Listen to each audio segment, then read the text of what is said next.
I think we can get started. I have texted Stephanie and I'll let you know if I hear back. But the first couple things are just informational, so I think we're probably okay. Clayton, if you want to start the meeting. Okay, we're starting just a little bit late today. We are waiting for our facilitator to get here, but while we're waiting, we thought we could go ahead and go through some of our first couple agenda items. Jill and I worked through this last week and then simultaneously sent it out this morning, so you will have it twice. But the first thing we had on the agenda is the PLC Subcommittee sharing an update. We also have, and I forgot to put this on there, with Dr. Sherman here with a follow-up issue from our last meeting, which is we talked about when he shared Mascot. Oh, he's already got it up there. That's great.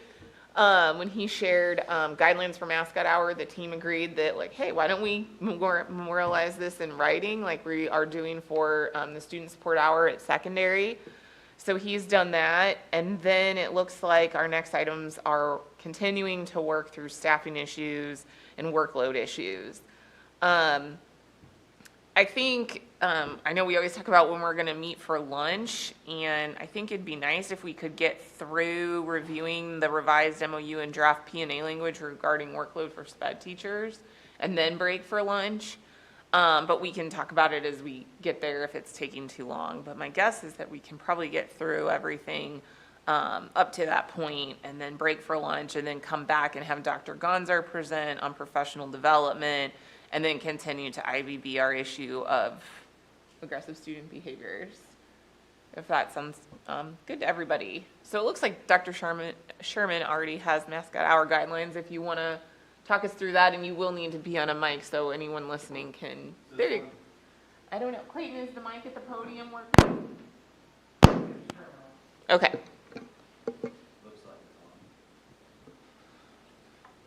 Okay, so yeah, I was given the tour to put some guidelines in effect for the Mascot Hour, and so this wanted to mirror the document that we had for Support Hour as well, so it looks similar in what it looks like.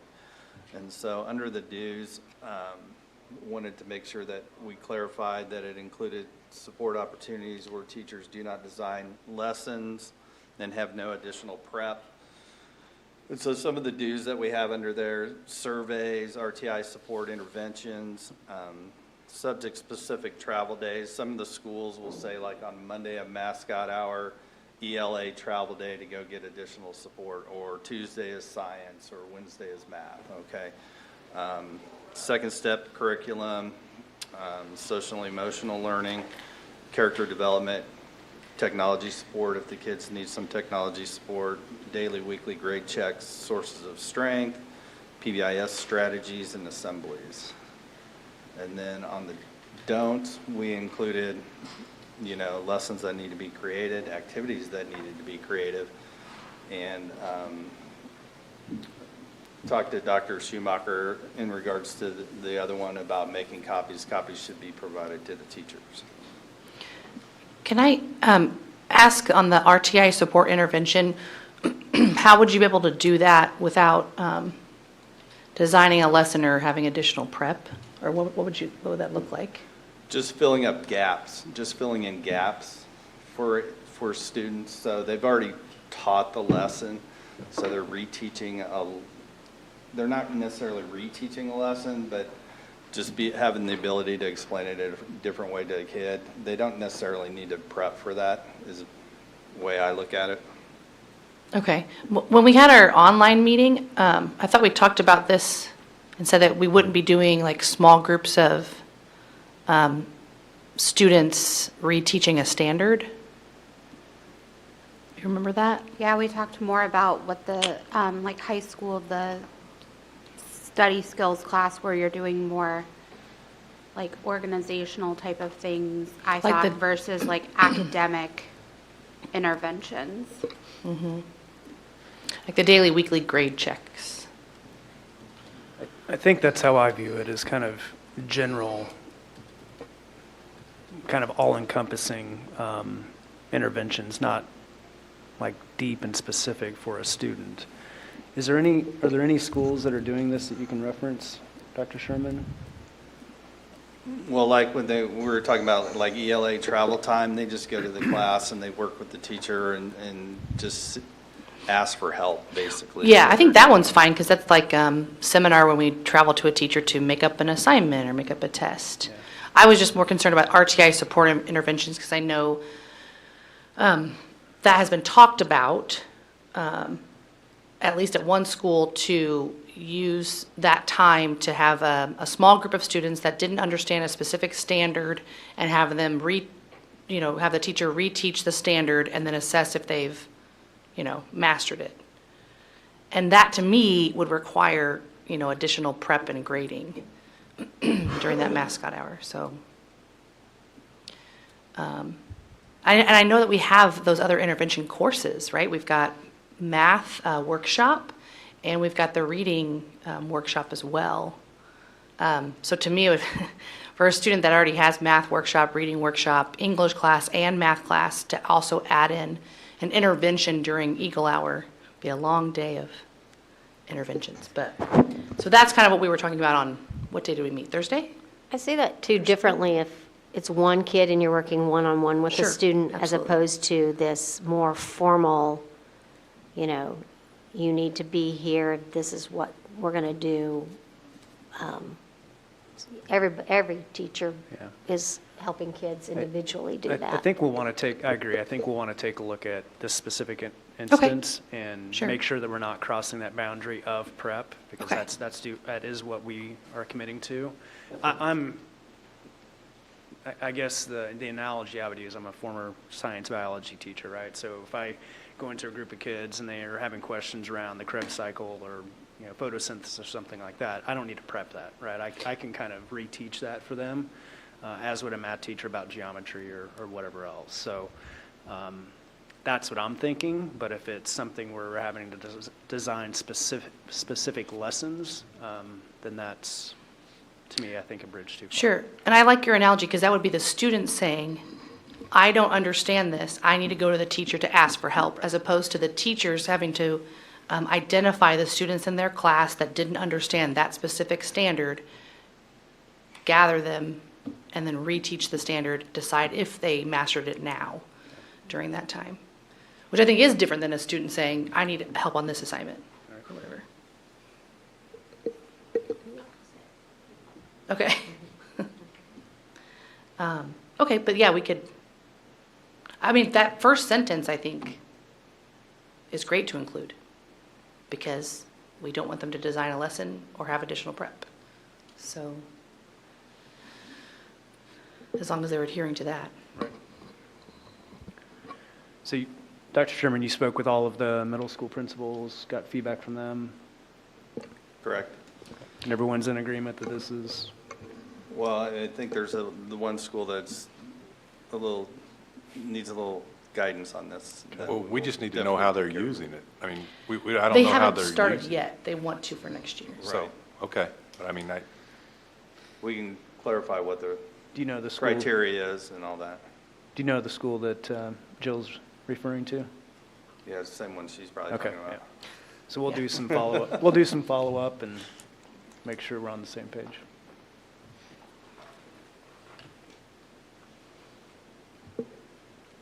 How would this be disseminated or pushed out, Dr. Sherman? I can send it to the principals as soon as everybody's okay with it. Yeah.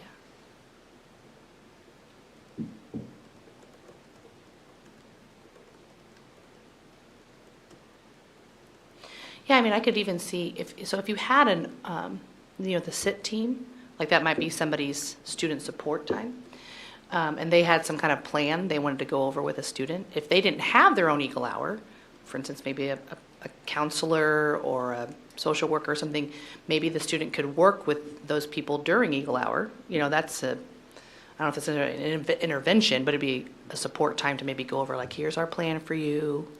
We're going to start moving forward with this SIT plan, or, I guess it's different than RTI, but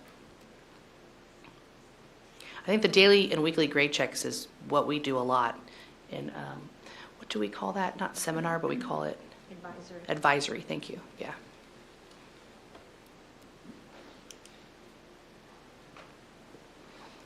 Thank you for putting Yeah. this together and for I think it's I think it is helpful to have this discussion, so when you present it, you can provide the clarifications that we talked about, specifically on that RTI support and interventions do part of the checklist, just to clarify what that does mean and what it doesn't mean.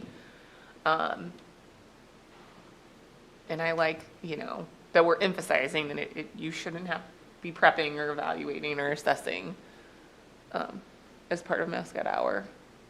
These documents, when we come to an agreement, like last year, we attached all of them in the collective commitments. Would that be something, just to kind of memorialize it in one place?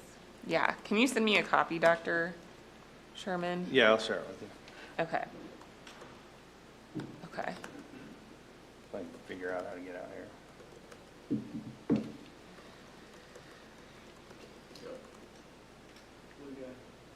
Did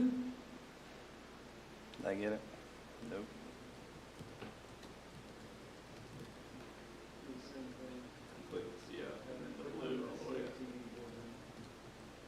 There we go.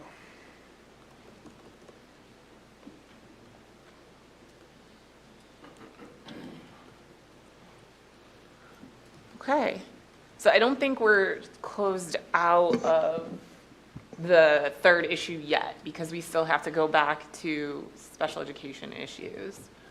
So I don't think that one is done yet. But the next thing on our agenda is, I think, an update from the PLC Subcommittee, and then talking about what follow-up steps we need for that before we close out negotiations this year. Okay, I'll put this up on the board, and then I'll ask Lindsay and John and Dr. Morgan to help me. Rachel, are they going to do the physical aggression one later this afternoon? Sorry, that's at the very end of the agenda, and we'll have to talk about whether we want to continue with that, depending on whether we have a facilitator or not, but it would be at the very end of the day. Somebody's just going to text us? Yeah, I'll be in touch with you. Thank you. Okay, thank you.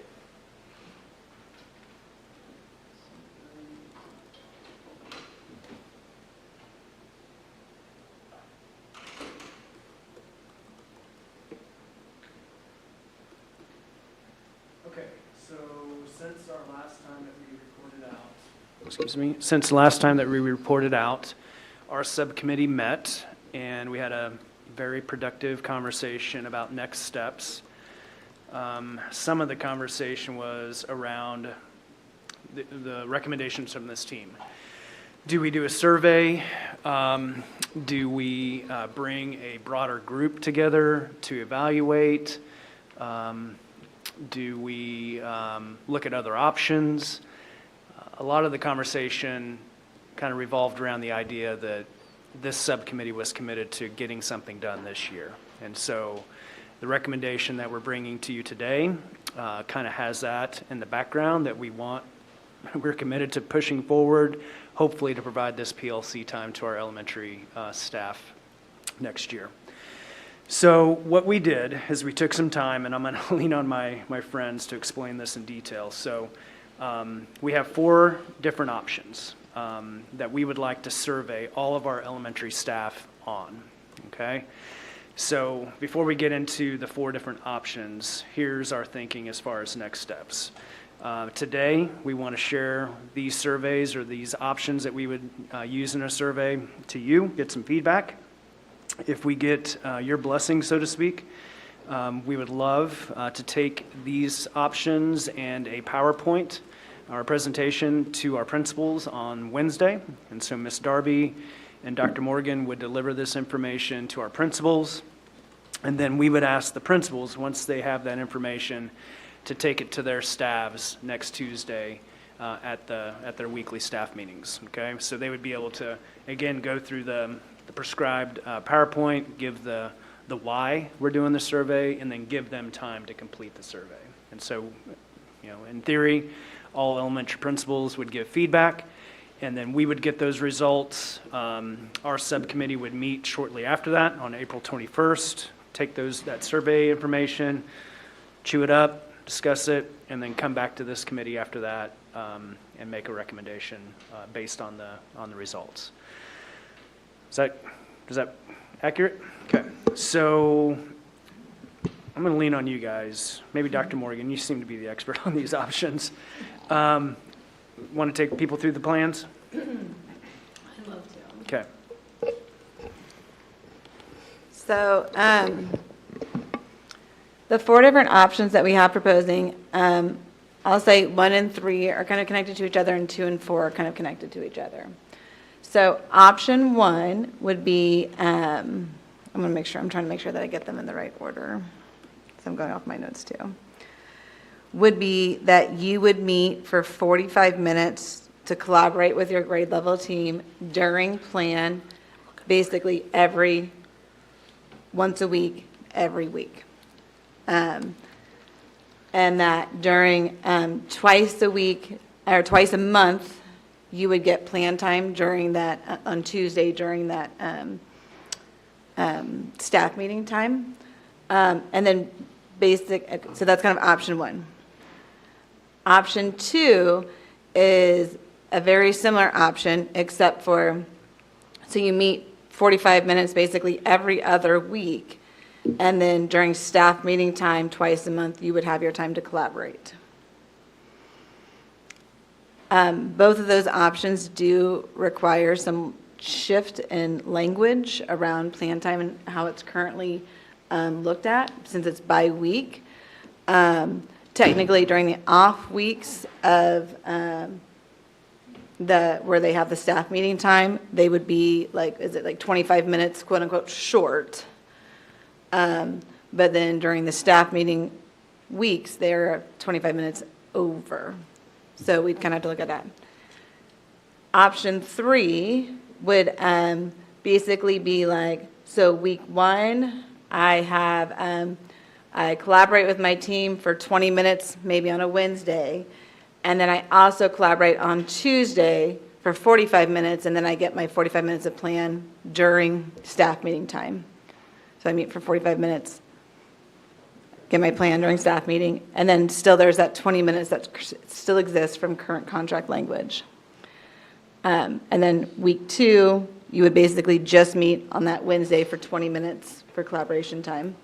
Week 3, you would have the twice a week where you would meet on the Tuesday, get your plan time during staff meeting time, and then have your 20 minutes a different day. And then week 4, you would just meet for that 20 minutes.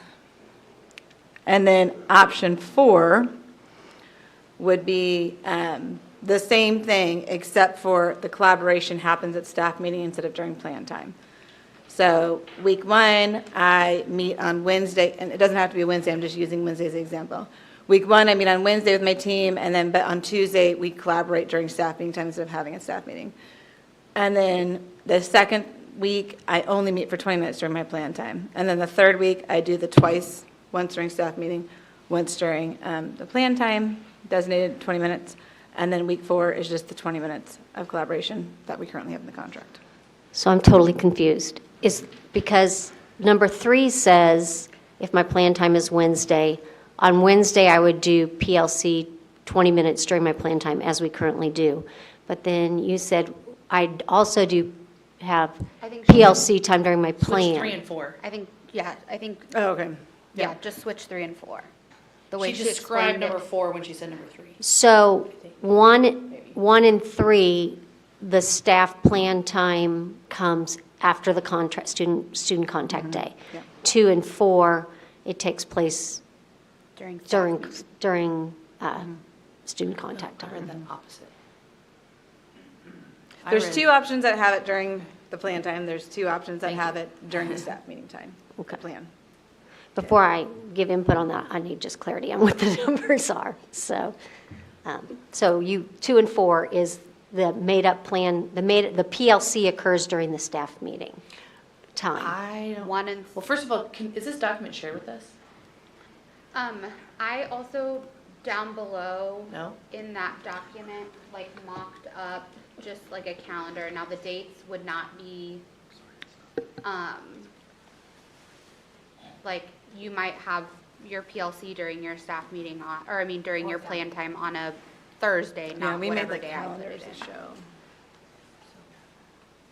Text. Just so everyone knows, in our negotiation team folder, I didn't realize there's a folder in there called Elementary, Middle, Early Release, Late Start Subcommittee. Got it. So then we're looking for.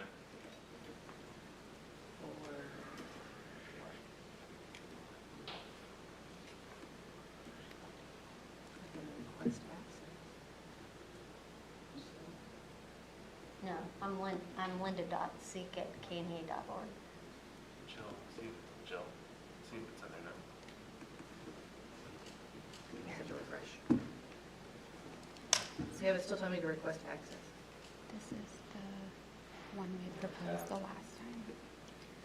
This is I'm in SMSD. PLC during staff meeting, PLC during your full plan, PLC I during know. staff meeting, PLC Because I during have your so full many plan. tabs. Because this, you would be 20 minutes over your plan time, so you would be 20 minutes less.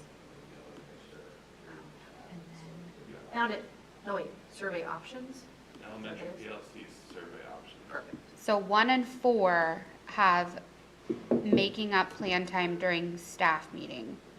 2 and 3 have PLC during staff meeting. Oh, are we here? Go. We're actually not in this one. Go back. We should probably put that into the 2003 one, but anyway. Thanks.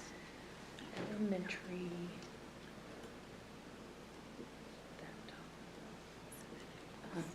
Yeah, no, you're fine.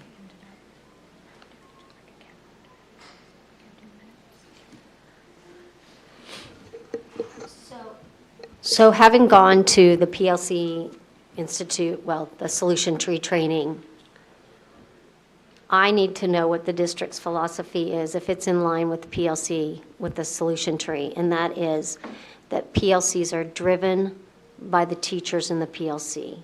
They establish the agenda, they run the meeting, there can be the principal instructional coach, whoever wants to attend can, but this is going to be time, especially, and I'm not on board with this yet, I have to be convinced that it's good, that it's gonna, that your plan time's moved after school, that these have got to be authentic PLCs. And I would think we need to really figure out how to have language for that. Because that's how they run in the high schools. I'm not a middle school teacher, but we run our PLCs. And I think that's, otherwise it's not a PLC. It's a staff meeting.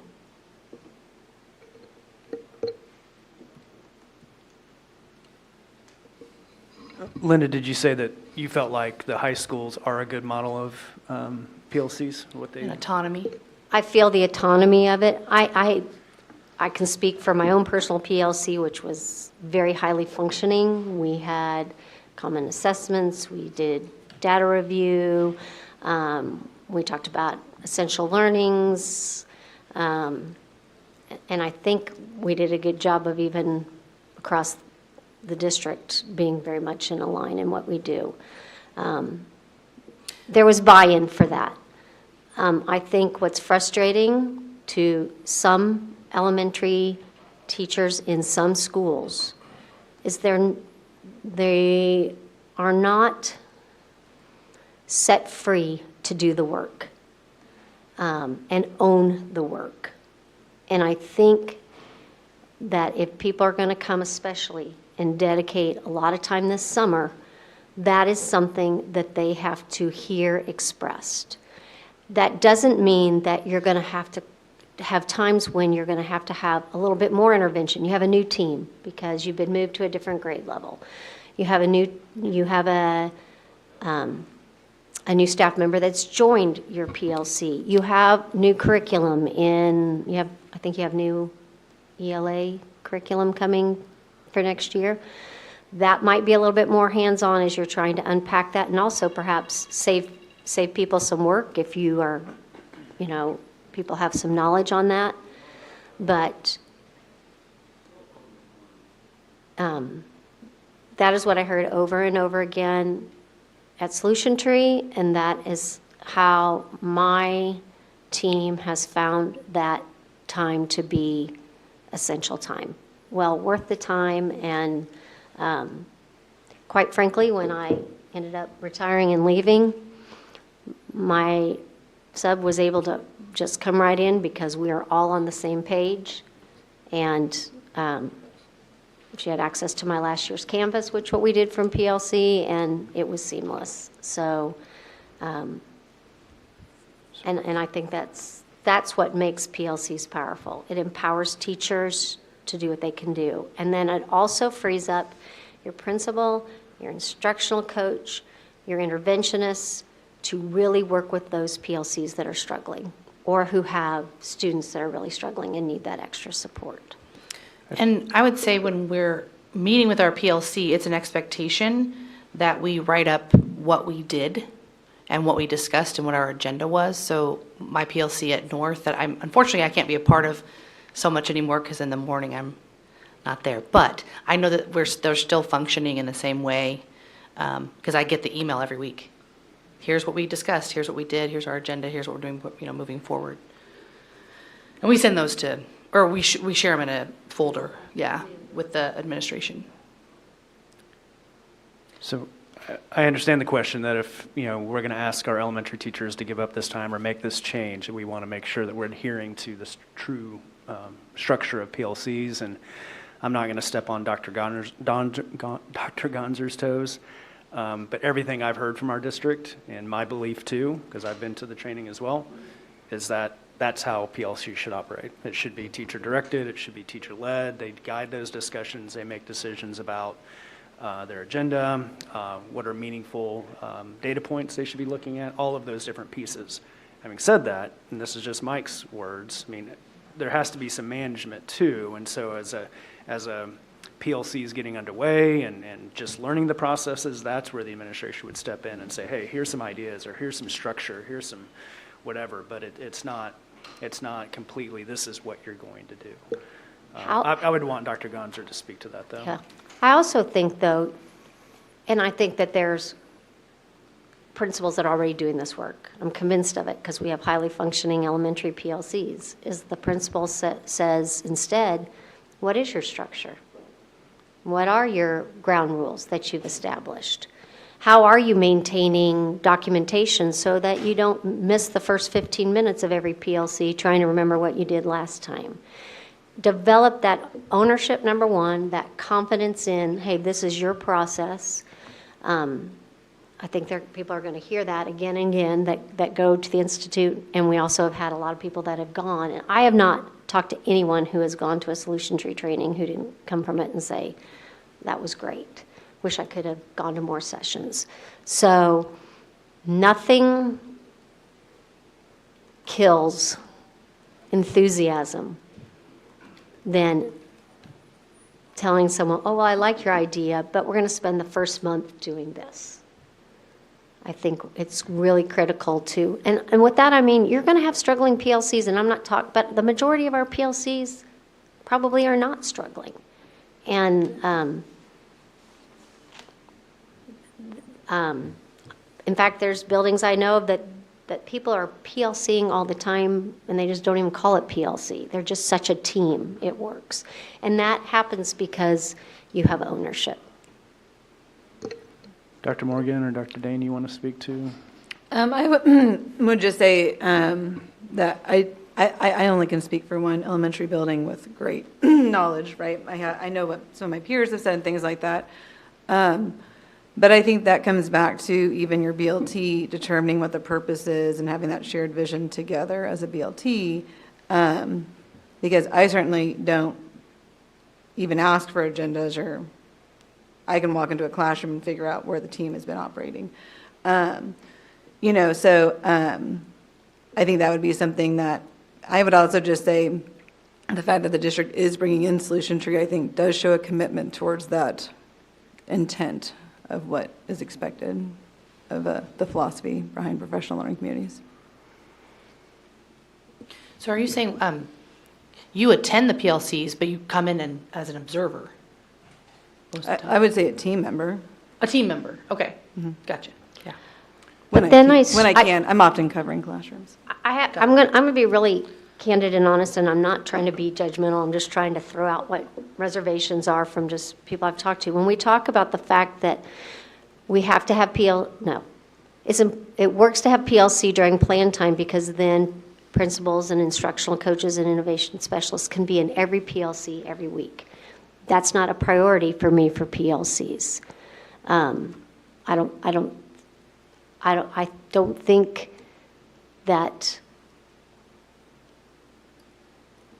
think that should be a priority. And I guess that's why, too, to me, I'm really struggling with putting plan time after school. Teachers already plan after school or at home in the evening time. So, yeah. I will say one of the greatest advantages that we have brought in specialists at the request of BLT, and then I can bring in that specialist for one day, and they get to work with every single team. Last year, Greg Tang, who is a pretty renowned math specialist, was able to work with every single team by meeting with them. Joanna Roach, our math coordinator, has come over at the request of BLT and worked with individual teams and was able to get, 3, 4, 5, 6, whereas, if you add all of the meeting together, that would not have happened. So, I mean, there are definitely some advantages not related to my physical presence at the meeting. And I wonder, oh, go ahead. I was just going to say, to me, that seems more like professional development during PLC versus the solution tree definition of. I would say that's a pretty quick judgment based upon, when you have a professional specialist in a content area helping you break down a standard and understand truly what the building blocks are, what they might have missed, I would certainly call that professional learning community philosophy. I guess I would, trying to see the big picture here, when we're looking at these survey options, we seem to be spending a lot of time talking about the how and the what of PLC, which is very important. But we're also trying to determine the when, right? And I know the when is also connected to that piece. But there's a lot of pieces of discussion that we're kind of talking about here, and I think everyone, I'm certainly on board with our philosophy with that autonomy and the teacher-driven learning and the collaboration that goes with it. Coming from a high school perspective, I'm not 100% clear on exactly what time is plan, what times would plan be, how much time that is every day or every week, and staff meetings, how long is a staff meeting? I know that elementary teachers already know the answers to these things, but I don't know. So I guess those are the things for me that would clarify if we're trying to focus on the when, which is what I believe this is part of. I guess I would need some clarification. So it's about 50 minutes a day, is that right?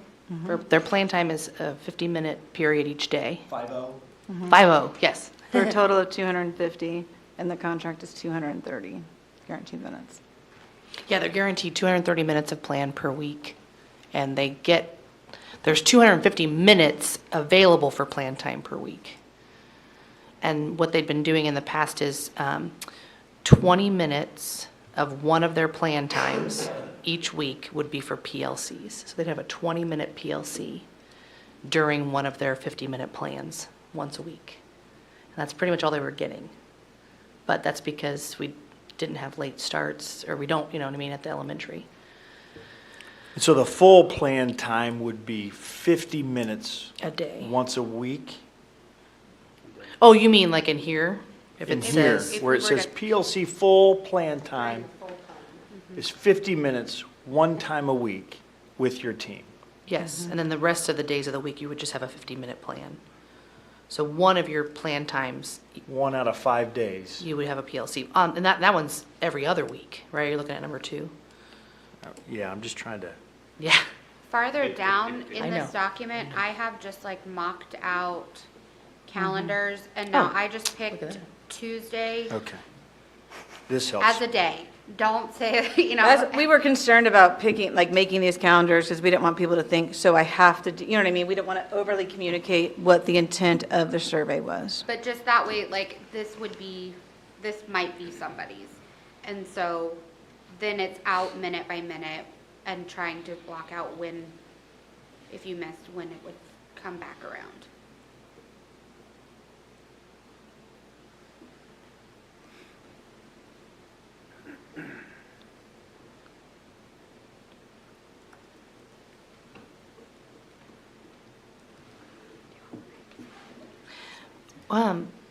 Okay, and you guys you did say at the beginning that you know that some of the options would require a change in the language regarding plan time.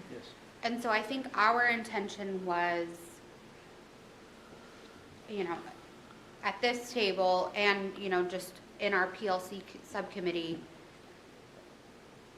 you know, Abby and I are the elementary voices here, and then at PLC, just getting more voices within our subcommittee of if we were able to survey staff of, given these 4 options, what are your thoughts? Just because we had talked another time of like, are we going around the table about something that most people would be fine with? I think that survey needs to have a straight-up question that says, option A or option 1 would mean 1 day a week, once every week or every other week, you would not have a plan. And your plan time would be Tuesday of that week in lieu of a staff meeting. I think it needs to be that. I've been doing this work for as long as we've been doing the 3-2-2 strategy, and I looked at that and I didn't understand it. So I think our boots on the ground, we would have to make that way clearer. And that's why we are presenting we're giving the administrators a presentation to go through with their staff prior to sending out the survey.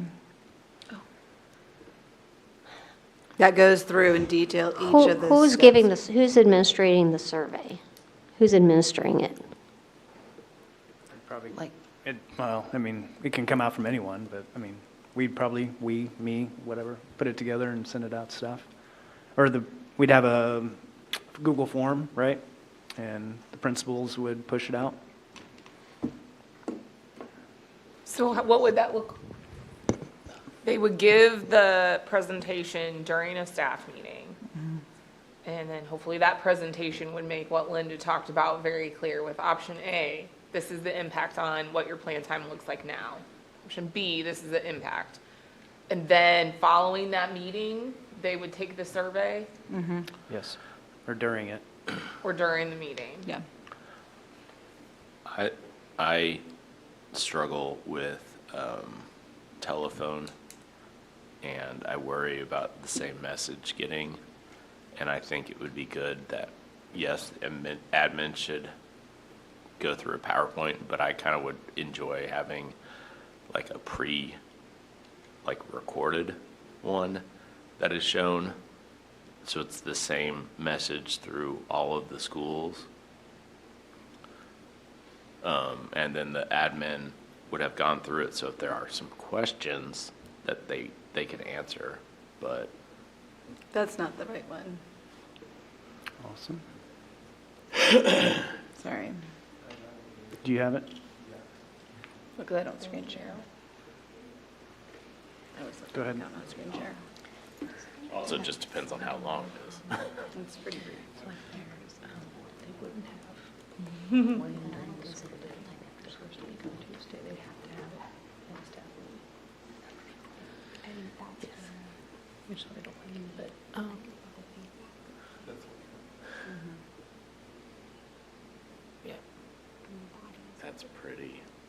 That's like option 1 that explains it. And then option 2, option 3, option 4, they go through them all. Okay. If you're an elementary teacher, is this obvious to you with that? Don't look at me. Well, and if they had questions, could they get them to your subcommittee? Or, instead of having the principal try to answer them? Not that the principal couldn't, but I just mean you guys are more aware of what you meant by, each of these options. I don't know. I think with this PowerPoint, I think we need to probably put in the other calendar look. At the last slide is the one that has all 4 of them, I think. Oh, that's really helpful. Hold on, let me look. I also want to. I'm sorry, because Stephanie's not here. I also want to make sure that the results of this survey does not take away what this team decides for contract language change. Right, it wouldn't dictate that. Because I from may a have a process. much lower threshold, like you may go, oh, the survey was 60-40, so clearly, 2/3 of the people were in favor of that. That, my threshold might need to be a lot higher to change contract language and reduce plan time. Because I do see it as a reduction in plan time if it's after the after the student contact day. I think from a process standpoint, this is informational for this team. And then we would have to take that information and continue the IBB process and see if we felt like it was a solution that we could get consensus on or not. Is I believe what Stephanie would say.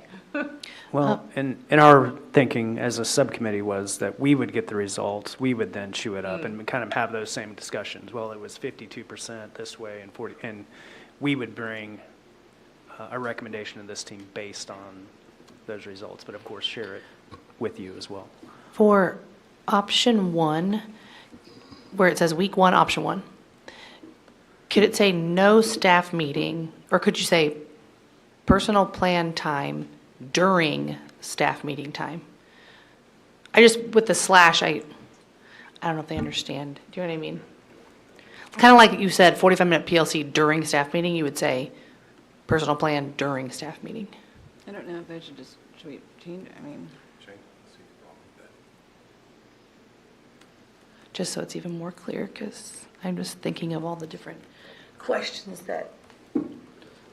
So would teachers be expected, since that's plan time from 3:30 to 4:15, to actually stay in the building and plan? Or can they leave? Did you hear that question? No, I did not hear that.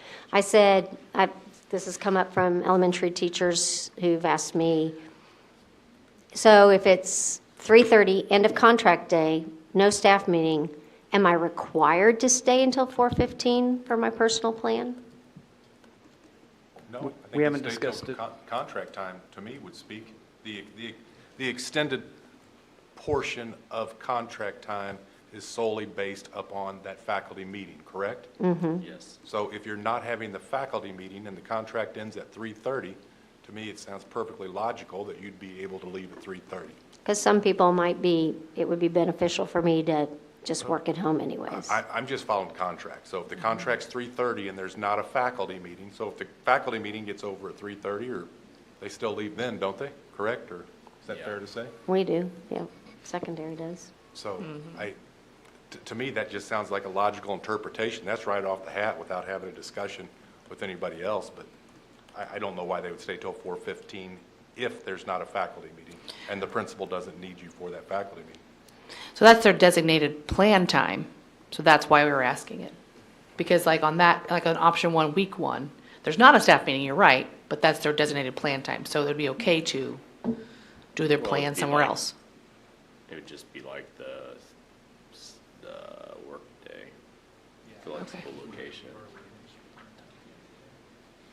The reason why I say that is unless you have Tuesday as,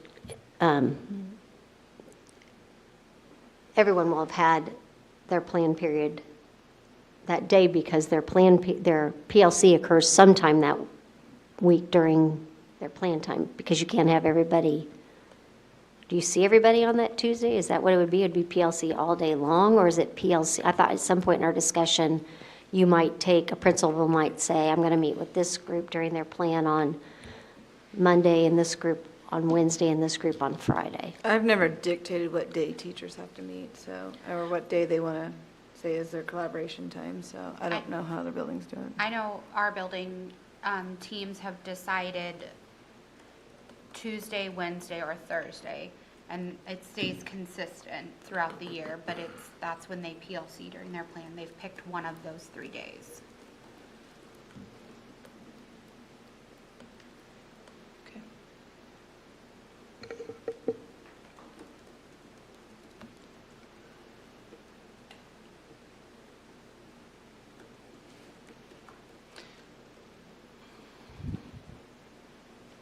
Okay, now I see why. So in this chart, option 3 and option 4 are, yeah, okay. Compared to the other thing we have. So we just need to make sure the options are aligned. They just weren't in the meeting, and I didn't feel obligated to be able to. So these two are flipped based off of this. Yes. It's like 1 and 3 should mirror each other, and 2 and 4 should mirror each other. So You know we what I could mean? just flip this survey one.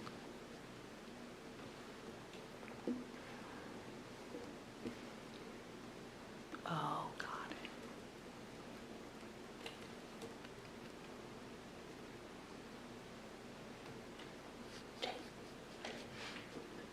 it. I'm just kidding. Is a polite golf clap.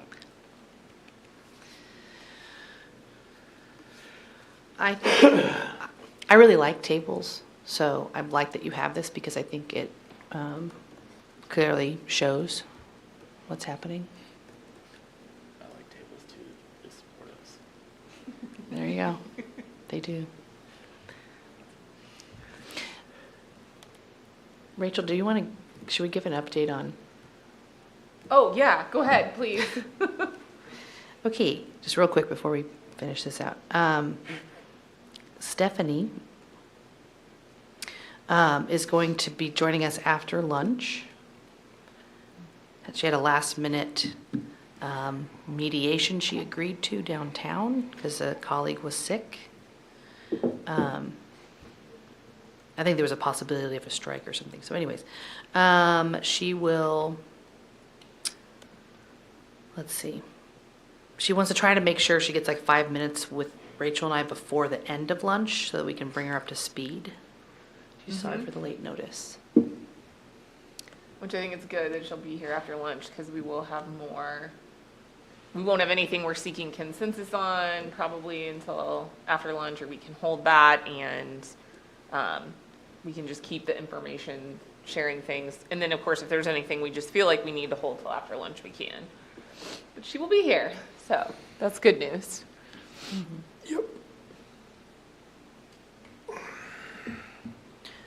So do we feel like with this chart is the impact on the current plan time is clear so that teachers could make an provide informed responses to the survey?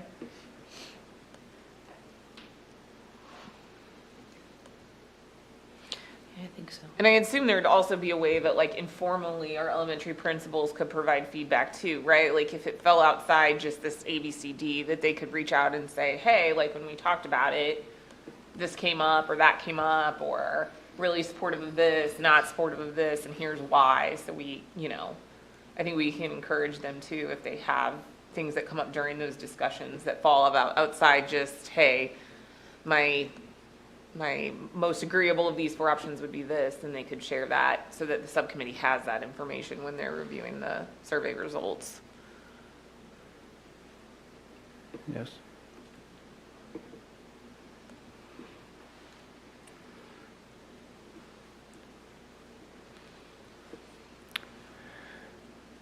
So I guess we would need to have at least an agreement or everybody comfortable with sharing this presentation during an upcoming elementary staff meetings and issuing the survey before we do that.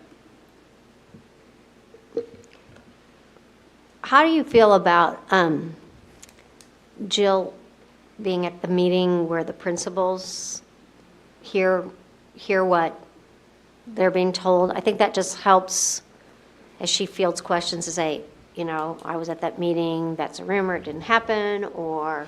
From members, if members are For asking members, questions, yeah. yes. Because if we, I did that early on in my presidency, and to hear the same thing as it's going out was reassuring to members. Is that possible we have a lot of elementary schools. So Not to go to their meetings, to go to the meeting where the principals Oh, hear okay. what they need to do. when would that happen? Wednesday. Wednesday? What time? Oh, those are in the morning, right? Yeah. Yeah.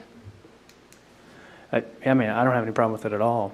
Or Lindsay or John too, since they're on the subcommittee.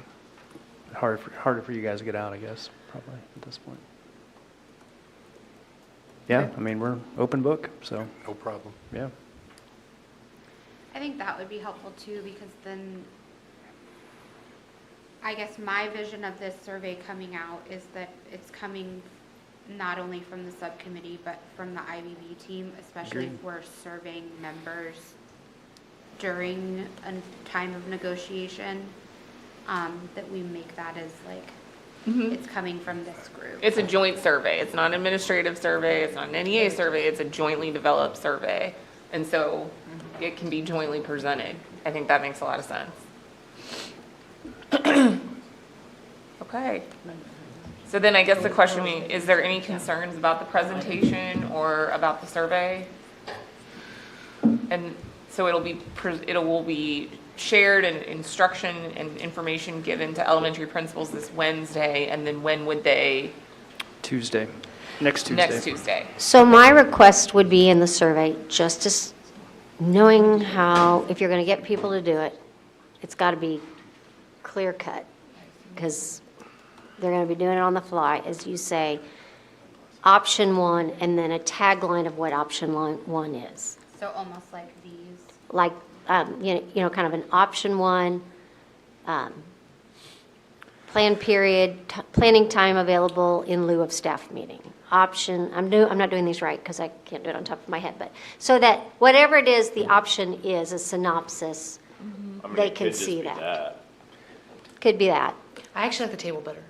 Yeah, I We think. were going to put some images and some There words you go. on there so that you can actually we were going to actually screenshot probably the slides from the explanation so that it was right there for them on their own form to see what they wanted to pick with the words and a table for however their preference. I'm not suited. trying to be overly, or whatever the word is, but I just know Some of us. they are have visual. so many, no, it's not even that, I just know how many teachers will have questions. So I think the more ways you present it, the better. And there will be, and I think some of those are going to circle around what you mentioned, Linda, about being able to leave at 3:30, 2 times a month. And I guess my question is, what conclusion can we draw if all of our staff starts leaving at 3:30 every other Tuesday? And they're not utilizing that hour and a half of plan time. Well, because you're tired at the end of the day. I get all Yeah, that, maybe but I I'm want just- to go home and then I'll I- plan later, well, or, Go home and take a little nap and then I'll Yeah. plan. So I guess I'm just, but you see what I'm saying, Yeah. coming from that. So that's an hour and a half of plan each month, that if we start seeing mass exodus at 3:30, I just didn't know if there's a conclusion that could be drawn from that. I think another thing is that might be a time that you use the copy machine and now the entire staff is planning at the same time and you don't have the resource, everybody's trying to access people. That's why plan time be on the student contact day. This is what I want, all I'm thinking is, gosh, if you have PE, music, art first thing in the morning and you have it late in the afternoon, I hope we have a bathroom plan for people. Because you go all the way till lunch before you have any kind of break. I wonder if that plan time, whether or not they leave or not, is a bigger discussion for this group. Because we would have to change language, right? We'd have to change language about the plan time after school But how it's written now, I agree completely with Dr. Gilhouse. There's nothing administratively that we could point to that says you have to stay there. So if there's no staff meeting, there's no staff meeting. What I anticipate is not people leaving at 3:30 that day, but they do what they have to do to get ready for the very next day. And if they finish at 4, do they have to hang around for 15 minutes? Or do they say, I can Well, grade I don't papers think, anyway? no, that's not where I'm going, and Yeah. I don't think we should, as I stated earlier. I think if 3:30 is the time, just like I don't believe every elementary principal has a faculty meeting every Tuesday. So what do those students do? What do those teachers do at 3:30? My guess is they probably leave. But I'm just wondering if every other Tuesday we see a mass exodus. And I'm not saying that could happen, but I'm saying it could. Then people aren't getting their plan time, but the assumption is, that's what I'm asking, what the assumption is. Well, and my whole feeling about that plan is people are exhausted at the end of the day. They are exhausted, and it's not effective, it wouldn't be effective time. They just want to go home. I taught in the district for 30 years, and it used to be, if you left at 30 minutes after contract time, 2/3 of the building would still be full. Now, 3:20 comes and people are gone. Not in a bad way, but it is just a sensory overload day. And that's why we wanted that language at one time, that you don't put plan after the kids are gone. And I could be completely wrong. People might love this if it means they will only have 2 staff meetings a month. But once again, I'm just gonna say that we figured out a way for high school to have a late start. And I know that for all the priorities and the reasons why we didn't, we said we value enough for this to happen once a week within your contract day. We're going to do that for middle school next year. Elementary is going to say, wow, this PLC time is just as important to us. It's probably even more critical because these are, they teach so many subjects every day. And yet, the only way we can figure out how to do this is if you move my plan time to the end of the day where realistically I'm already planning. Maybe not at 3:30, maybe at 8 o'clock at night or 10 o'clock at night. And it is a feeling, right or wrong, that people have. John or Lindsay, do you want to address that? You're on the subcommittee.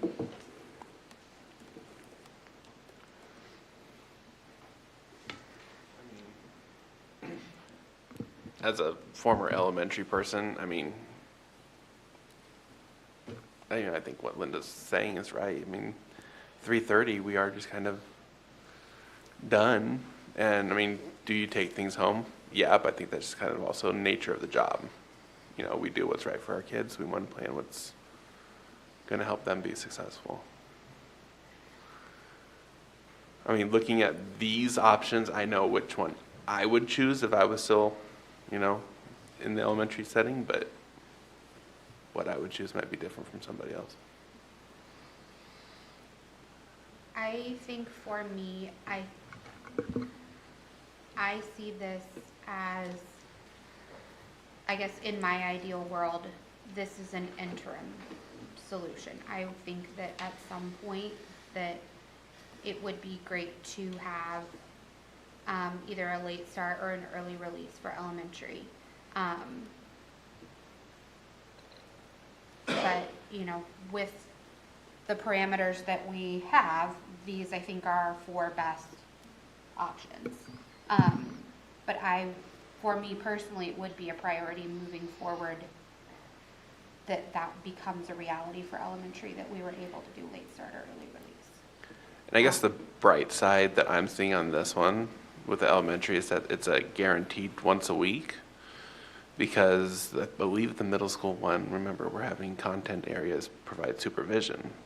And so those content areas aren't meeting every week. There'll be a week here or there that they're not. I just want to make sure everyone knows that this was not solely administration coming up with this plan. There are these suggestions. There was members of the association on the team. There was members from buildings at the elementary, and so to, I don't know if this is the suggestion or not, but to suggest that we didn't look at every other option out there would be false. So we did consider everything. We've been considering everything for over a year now, and I believe multiple times now we've come to consensus that this is the best path forward, again, with association members involved. And so this is not central administration's sole recommendation. Your subcommittee's voted on it. We haven't come through IBB, so. Agreed. And I'm not trying to cast fingers. I'm just trying to express, we have to make decisions that work for buses, that work for parents, but that doesn't change the perception and how elementary teachers feel. And from an association standpoint at the table, I want to be able to express that. Now, maybe this might, whichever session group we work, might be the best thing that they love. I think also in there, it's worthwhile to, when we get to the point where we IBB and we do this, that we do like we've done for many things, and we consider piloting it. Doing it for a year and seeing if it works, or seeing if we want to tweak it a year from now. I think that's good for all things you do. And just because I play the devil's advocate, I'm a huge proponent of figuring out this time, and I do know it's functioning, but I do think that you have to hear the concerns that come our way, and I think it's best to have that at the table. So.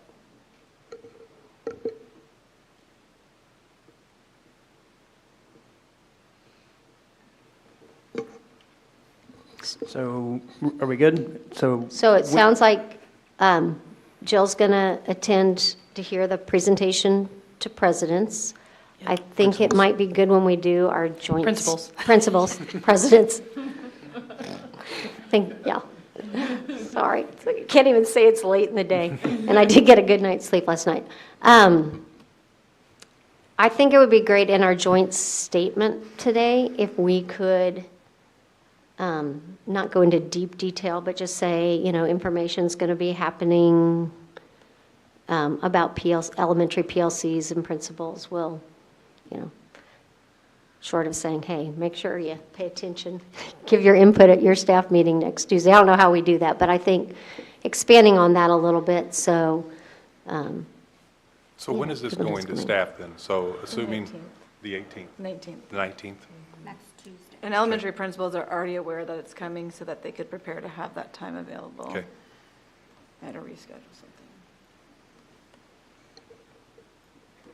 And then the subcommittee will meet 21st. the 21st. That's why you said after the 21st. Okay, to have a short IBB meeting. Okay.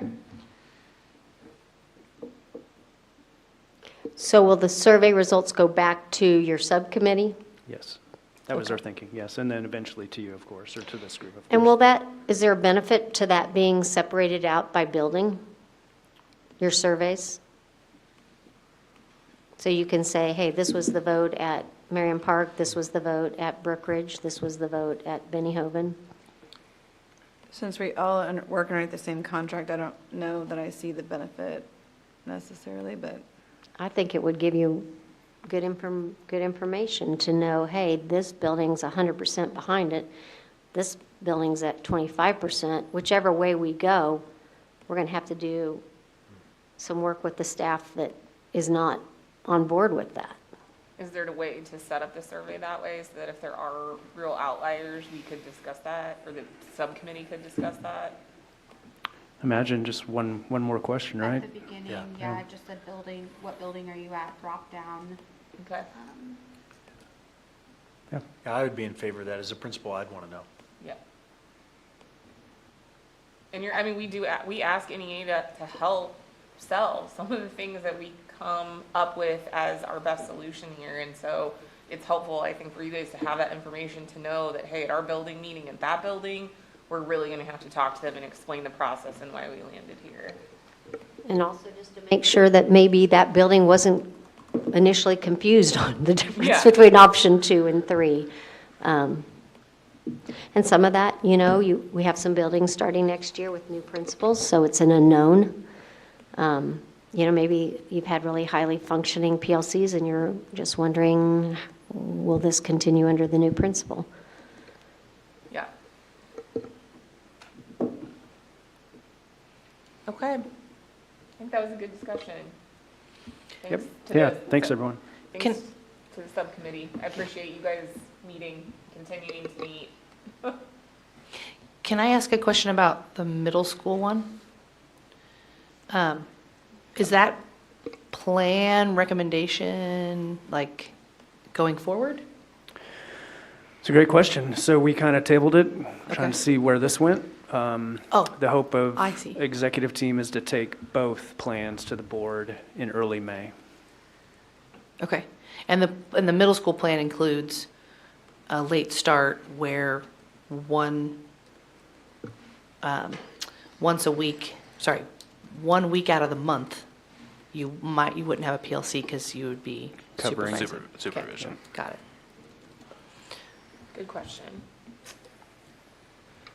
Do we want to break before? We have a 5-minute break.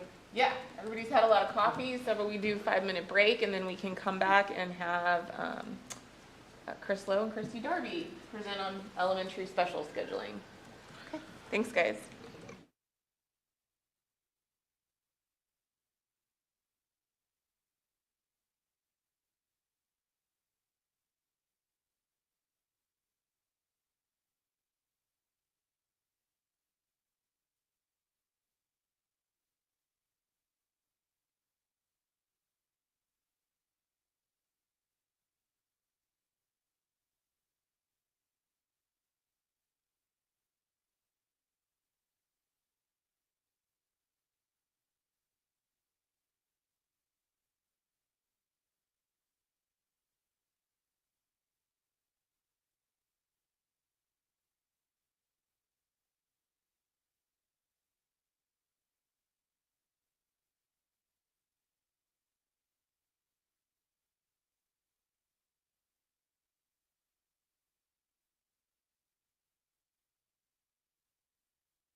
All right, so we have Chris Lowe and Christy Darby joining us. Because we agreed, I believe, at the meeting before last, or 2 meetings before last, that we needed some information about the scheduling of elementary specials and the history of the ABCD schedule and things like that. So thank you for joining us and for preparing information for the team, and we're ready whenever you're ready. Okay, Christy Darby and Chris Lowe, and we did a little bit of research just to start off with the history of the ABCD. And Jill, I apologize, I do not have table or anything color-coded, but I'm going to try my best. So prior to the 15-16 school year, our specials occurred 4 days a week for 50 to 60 minutes. So 50 minutes was the library, and then PE and music and art were all 60 minutes. And then there was a no plan day for everybody, and the time was still 230 minutes, weekly plan time. So now, beginning with the 2015-16 school year, we rotated an ABCD rotating schedule. Now all of our specials are 50 minutes, and they are every day. And for those in secondary, ABCD works as far as Monday is A, Tuesday is B, so on and so forth. And so when Monday is an A week and it's a full week, you also have the same specials on Monday and Friday because it starts over again with A. And so what this did was ensure that all classrooms teachers received a 50-minute plan time daily. It ensured equitable amount of time for students, specials education, right? So because sometimes when you miss a Monday or a Friday, sometimes you miss those several times a month. So if you just had specials on Monday, you would miss art, twice a month or whatever it was. And now that's an equitable amount of time. The other thing is it ensured the opportunity for common grade level plan times. District-wide, there was always one grade level that didn't have a common plan with the prior schedule. And then it ensures Christy, all. can I get clarification on that? Yep. So let's say you have a holiday on Monday and it's an A week. Does that mean that, It goes big day. so that means that Friday you're going to have that A? Yeah, That A special? and it just depends. I'm sorry, I just used Monday as an example. So sometimes we start the school year, if we were to start on Tuesday, A would be on Tuesday. Oh, okay. Does So- that make sense? Okay, yep. So it just rotates. So It it's just not every rotates, Monday gotcha. you have an A, and so that's what it helped with, right? Because if you had art every Monday and then we missed a few Mondays, then you don't have the art again, or whatever it was. And so we still have, so now we have 250 minutes of plan time, so we still use our 230 minutes of plan time with an additional 20 minutes of grade level collaboration, which equals the 250 minutes. Okay, so that's kind of the history. Any questions there? Okay. All right, and then Chris is going to talk a little bit about tentative sections for next year, and we're currently working on a special schedule right now with HR. Yeah, I think the specific question was how many specials teachers are impacted by high section counts. So right now, we have 2 elementary schools that are above 24 sections. So 24 sections would be a full-time specialist getting that 230 minutes of playing time. So any school over 24 sections is going to require additional specials teachers from somewhere else to help make sure we can provide coverage, specials, as well as the playing time that's needed. So the question was how many teachers? Well, we have 2 schools that right now are over 24 sections count, requiring support from other schools that are below that 24 sections. And that will be for next year? There'll be 2?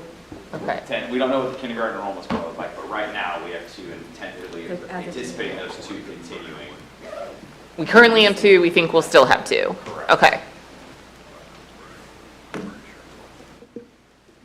And those 2 buildings have additional special staff coming from other buildings to cover those additional sections. Correct. So for example, School 1, which has 27 sections, we've matched with another school that only has 15 sections. And when we match, we build in playing time or travel time as well. But when you have 15 sections, you have a lot more opportunity to provide support for other schools. Again, knowing 24 is that max, which would be a full schedule for a special teacher. And do we know how many schools have less than 24? We do. So we've got 1, 2, 3, 4, 5 schools right now that have less than 24. And We of have those, 5 schools that we're utilizing right now that are less than 24 to help support the schools that are either over 24 sections, or some schools that might have a 0.5 FTE, but their enrollment's gone up a little bit, so they need support to, not that they're over enrollment or over section count, but maybe they're a 0.5 specialist teacher, but their enrollment's gone up just enough where we need to pull support over to help cover that school, if that makes sense. Versus bringing that teacher up when we have somebody that's, yeah.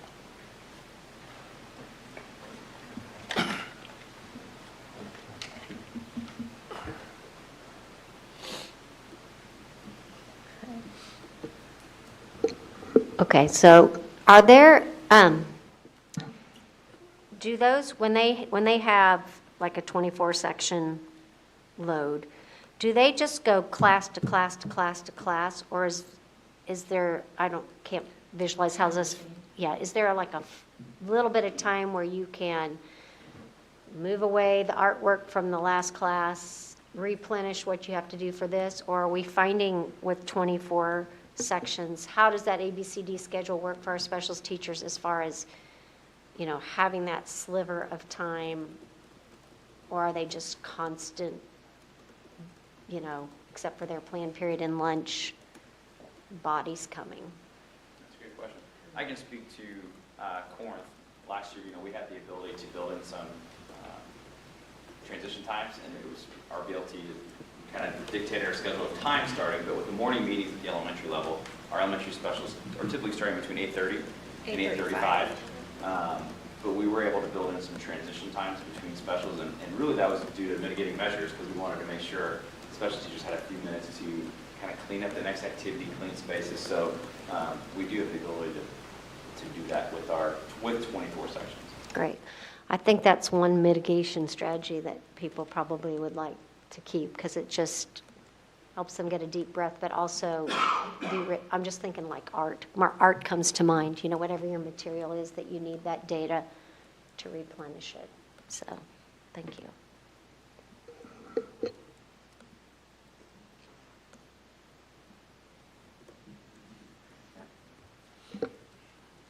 I'm not sure if you guys have shared this with us before, but like a sample schedule of like what times. Just, I'm curious, how it gets laid out and that kind of thing. If you had a sample. I feel like we've seen something like that that's shared with principals, maybe. Like here's like, or maybe no, that was like how much time you'd spend on math, science, social studies, and English as a classroom teacher. That's what I'm thinking of. We're currently building them right now for next school year, Oh, but great. Abby, do you have your schedule that you can?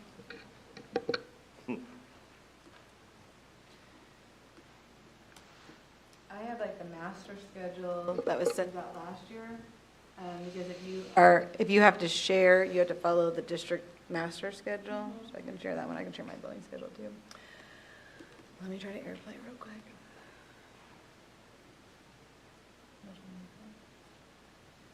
They're just poured in.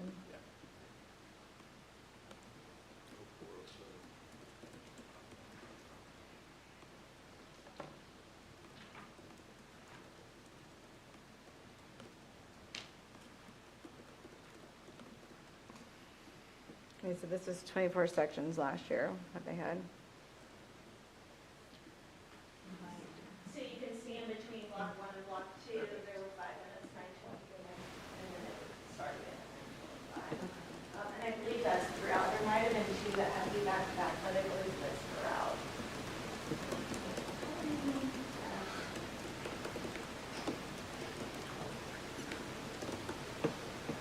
I think it was the last 2 that had to be back to back just so that we could get out before the end of the school day. That's helpful. So do you share that with that kind of thought with all across elementary schools? Yeah, we will probably make one for each amount of sections and give a suggestion. Maybe one for them. It just becomes an issue, or it becomes super important when you're sharing a specialist to make sure that your schedule's. You scroll, or show the bottom. Okay, oh, and so when they're blocks, that's just when you could have either a plan or a special. Or like, what I mean is, they wouldn't teach all 7. No. Right, 'cause that's earlier. And then is the PLC in the morning every morning? They have 20 minutes of additional plan time given to them every day, from 8:10 to 8:30. Yeah, they're not assigned generally from 8:10 to 8:30. Are they ever assigned something from 7:50 to 8:10? At my building, they are. Like for like supervision purposes? Okay. Same at Rising Star. This would be all elementary teachers are doing their PLC in Well- the morning? No, not necessarily. This is just for your building. This is specials. That's just a I'm special sorry. step. PE, Right. music. At every building though? do At they every PLC? building, the earliest specials are allowed to start is 8:30 Okay. Because of morning meetings. because of morning meetings. Oh, look, a classroom teacher has a morning meeting with their class. Right. It's been a while since Or they would go over social emotional learning, things like that. Right, sure. Okay. Thank you very much for that.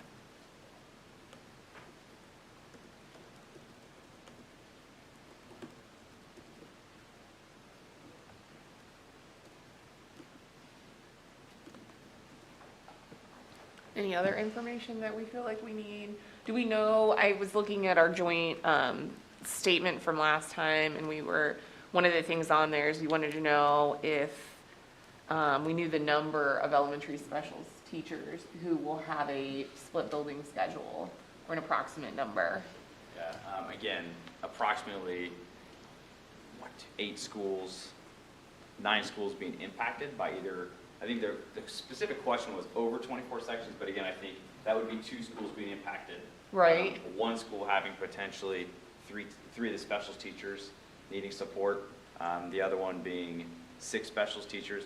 But again, we also have schools that are needing support because of FTE. So it's not necessarily that they're over Okay. 24 sections, but FTE. So we have tentatively about 9 schools that are impacted.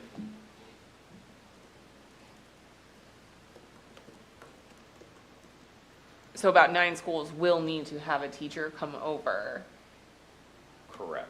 And again, we Okay. have 4 specials teachers.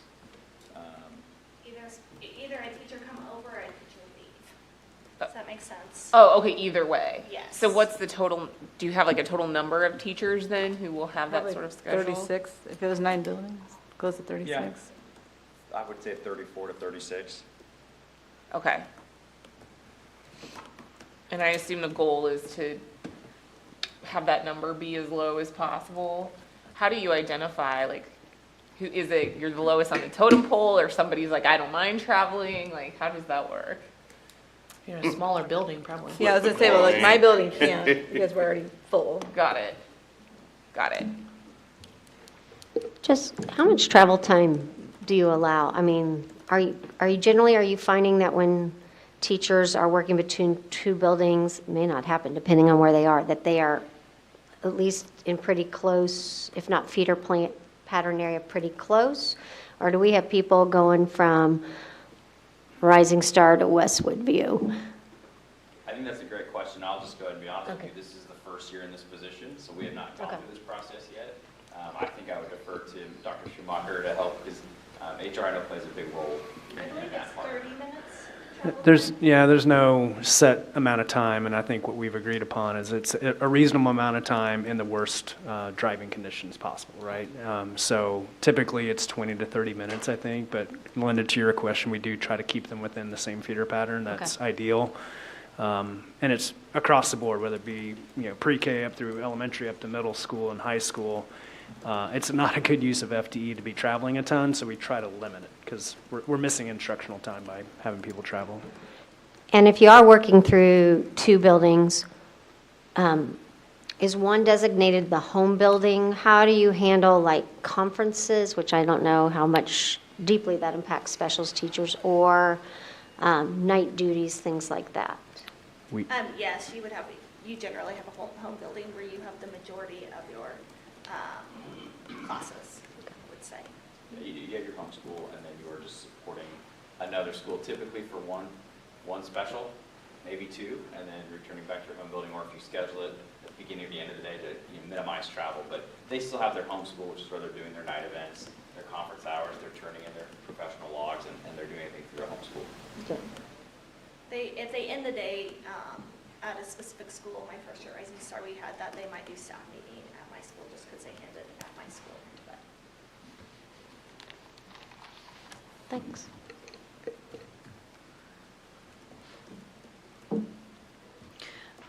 One second. I think what prompted this, I'm trying to go back however many meetings ago we talked about it, was also talking about band and strings and them traveling. But I know that you guys have been working with that schedule for next year to improve it. Is that correct? I think with, and Dr. Schumacher can help me, I think with the 6 to 5 staffing, that's going to alleviate, we'll have additional staff so that we won't have to have a handful of teachers have an extra, like elementary school or such they need to pick up. Yeah, that's right. And Ms. Seek and I have been working on that, and I think I shared last time, but we've added some additional FTE to strings in particular, and we're looking at adding to vocal as well. Oh, Yep. So that's great. Yep. So it's been a deep analysis of that schedule. Dr. Higgins has taken the lead on that, along with Dr. Thomas, and he does a great job of sharing the feelings and the real world, what's happening in the building, and the buildings with those fine arts teachers. And so we feel really good about where we're at for next year. I'm sure that, I mean, I know you know that the last 2 years, there was a lower enrollment at first because of not being able to be in person singing and whatnot. And we're seeing those numbers rebound a little bit, not as quickly as I think they want, but you know, as a district, we are committed to continuing along with that FTE and trying to grow it. Okay. And that's to avoid band and strings teachers having a split schedule? And choir. Well, yeah, I mean, just by the nature of it, many of them have to travel. Maybe all of them have to travel. But maybe just less travel? Yes, I don't know. we've eliminated a few, what I'd call ouchie points. Yeah, we had a schedule this year where one of our feeder patterns has an extra elementary school, correct? That's Am I right. remembering that? Yeah. And so We fixed that. somebody, has to pick up that extra section, which is not so much the teaching, it's, you do, for every school, you have concerts and things like that, so. Okay. Any other questions for Chris or Christy? Okay. So that's on the issue of, that's NEA issue 4, and again, we still have a 4 issue, which is sped workload. So still don't think we're ready to seek any consensus, but thank you guys for coming today. Thank We you really guys. appreciate Great it. job. Thank you. Thanks. We probably do need to seek a consensus on what we want to do here. I still do think it would be a nice stopping point to get through our next one, but if people's, if everyone's hungry, then that's not a good way to go through issues either. So I think we could either do a little bit of an earlier lunch break now, come back and look at that revised MOU language and draft PME language that our subcommittee worked on, or we could see if we can get through that and then come back. I like to have shorter afternoons, so I'm in favor of, let's get this issue done. Do we know what times? I know you said Stephanie will be here this afternoon. Did she give you My guess would be on the later side, so I think it's also better if we do a little bit of a later lunch. Okay, let me share on the screen. So our subcommittee met and had a really good discussion last Friday and reviewed a amended MOU on moving on compensation for secondary teachers who agree to teach a 6th section, and on reviewing potential additional language to the P&A. I will preview for you guys that as I got into that article of the P&A, I read it a couple times, and I just did not feel like it was organized well or really accessible. And so I overworked a little. I did my assignment too much, but I added some to the section titles, and I did not delete any language, change any language other than what you will see in redline, but I just tried to put it in an organization that made a little bit more sense. So I'll talk you through that. If anyone is like, that was not the assignment, we don't know why you did that, we can easily just put it back how it was and not mess with it. But I was just thinking, while I'm in here and we're changing this, maybe this is the time to make it a little bit more accessible. So let me get on and share my screen here. And it is in, so everyone knows what we're looking at. If you go into our 2023 negotiations shared folder, there's a subfolder called SPED Teachers Subcommittee, and that's where I'm going to pull these documents up from. It's screen mirroring, right? Yes. Okay. Boardroom 404.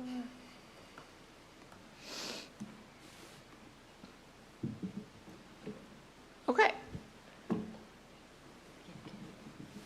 So I think it makes sense to look at the amended MOU first.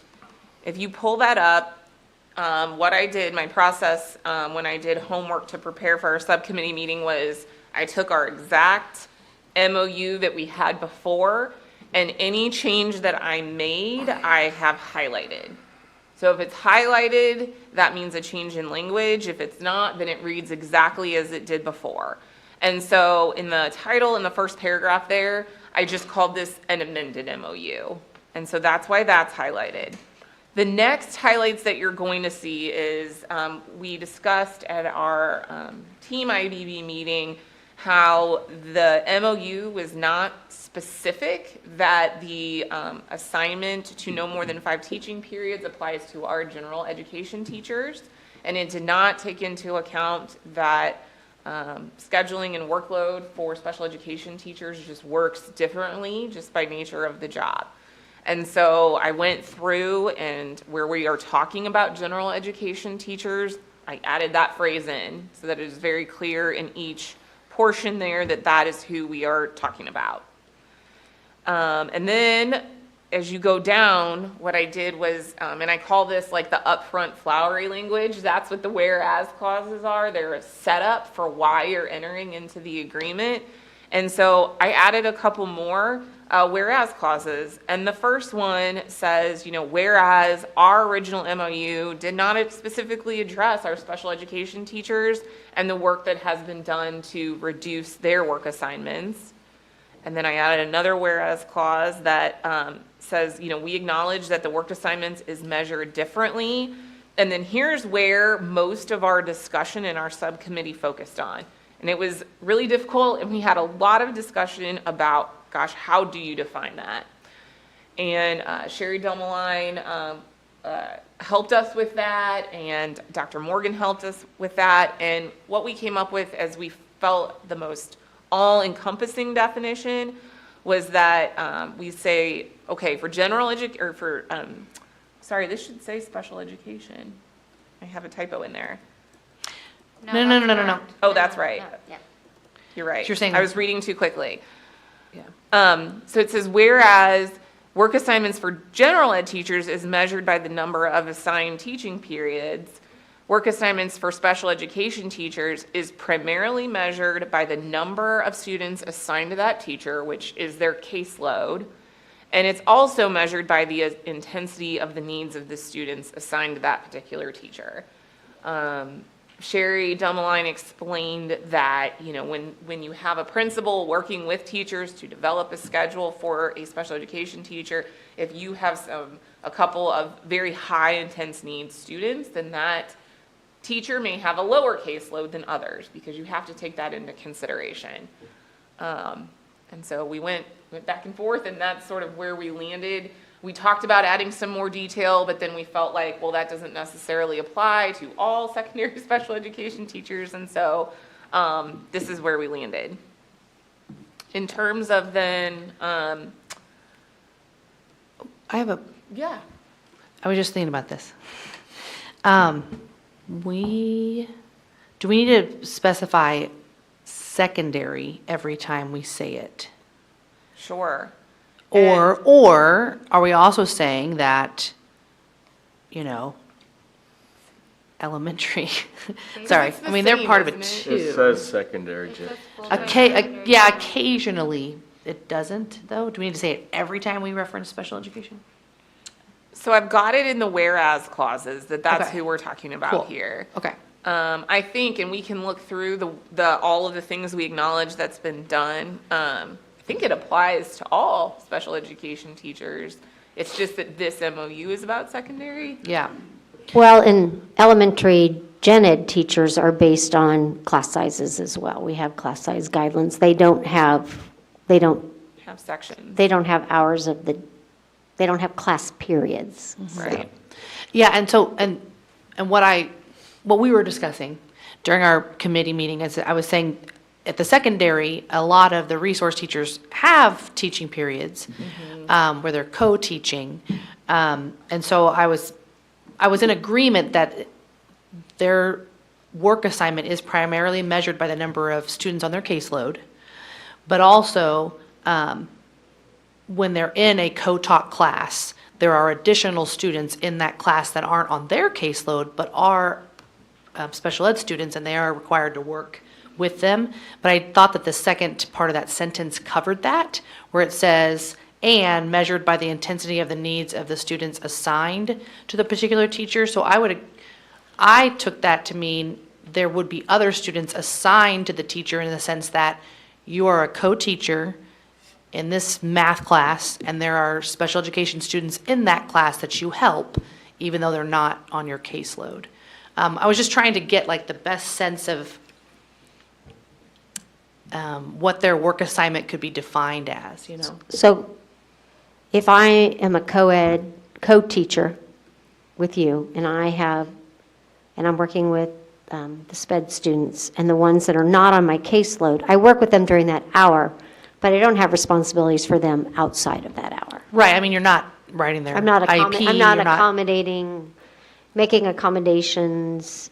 I am for everybody in that class, but it's Right. because intensity-wise, they're all in the same, I'm not doing Yeah. different subjects of geometry, like geometry, algebra 1, algebra 2. That was pretty much our exact discussion. Yeah. Okay. And I think that the caseload is the primary measure because all of the paperwork you have to do, the data you have to gather, the meetings you have to set up, all of that is related to your caseload. The part where you're co-teaching, that is, you kind of work more with the teacher, the classroom teacher, to decide, what parts of these assessments need to be modified. And anyway, yeah, I was just really trying to get a good definition for how to measure their workload. It's not easy to define. No. The highlighted part on the next page is just the legal language necessary to say, once this is executed, the other agreement goes away, this becomes the effective agreement. Okay, so after our subcommittee worked on this, the finance department brought to my attention, and we've discussed this here before. Oh, yes. That I transposed the numbers in the annual amount for those teachers who agree to teach 6 sections in the last 2 digits. And so they just randomly happened to raise that, and I was like, well, the MOU is going to be open, so maybe I can ask the team. And so the original said 63, and it's supposed to be 36. But this number, the second number, is correct. I double-checked that. So if everyone's okay with that, and we've talked about that here before, but I had that number wrong. Yeah. Okay. What did the agreement say that people signed? So like if you came Yeah. to me and said, Linda, will you teach a 6th hour, and you had me sign the paperwork, did it have the accurate number? Let me double check. Okay. How many dollars? Mine says It's good that it's the million. tens place and the ones At place. first I thought you And meant it was not- like, Oh, that would have been real bad. yeah. that would have not good. It'll take me a second. If you want- Okay, keep Yeah. working. And Yep. then this last page is really where the stuff that I think is going to be important to our secondary special education teachers and our special education teachers as a whole appears. And this is the part where we try to memorialize all of the good work that has been done, so that, It says 2618 let's see where. on the form.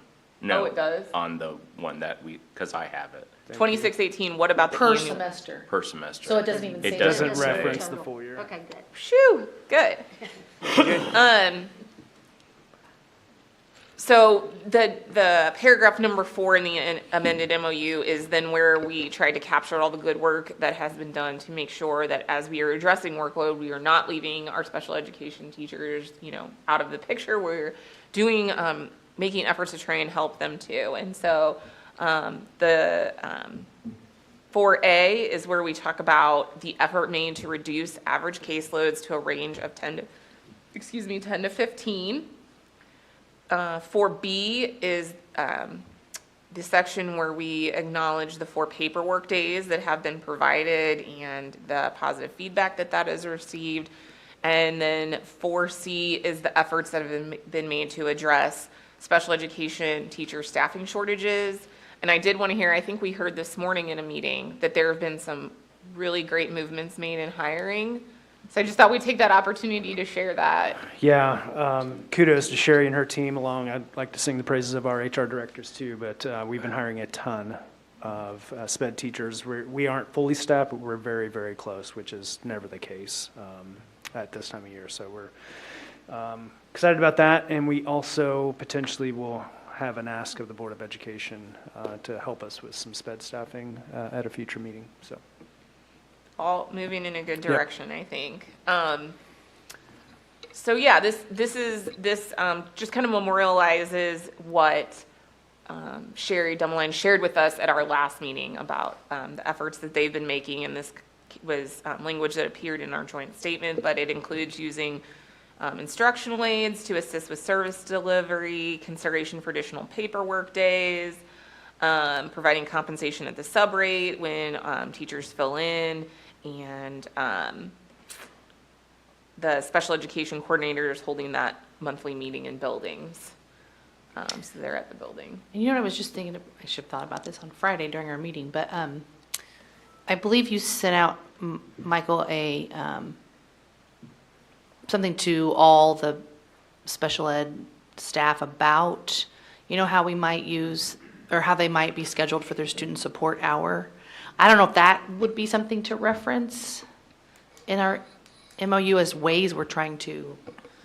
Yeah, we crafted that letter that went to the principals. Right. Is that what you're talking about? And then Yeah. the principals sent that out directly to all of their SPED staff. So, yeah. Because it talked about how, as much as possible, they could try to have their student support hour be a consult.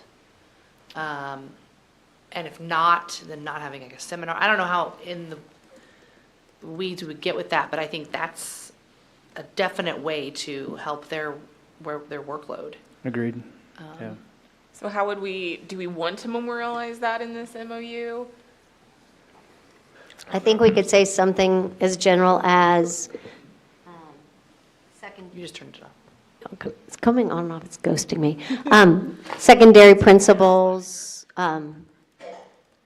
are wherever possible or whenever possible, are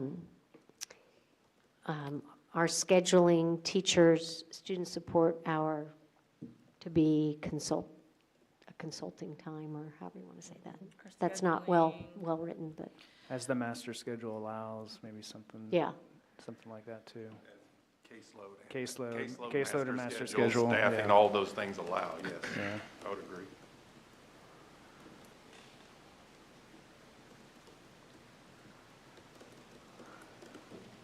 Education teachers to have, how do I finish that sentence? To be assigned a consult hour as their student support assignment. Like that? I mean, there was even talk about, if that's not possible, then not having a seminar. I don't know if that's too specific, but.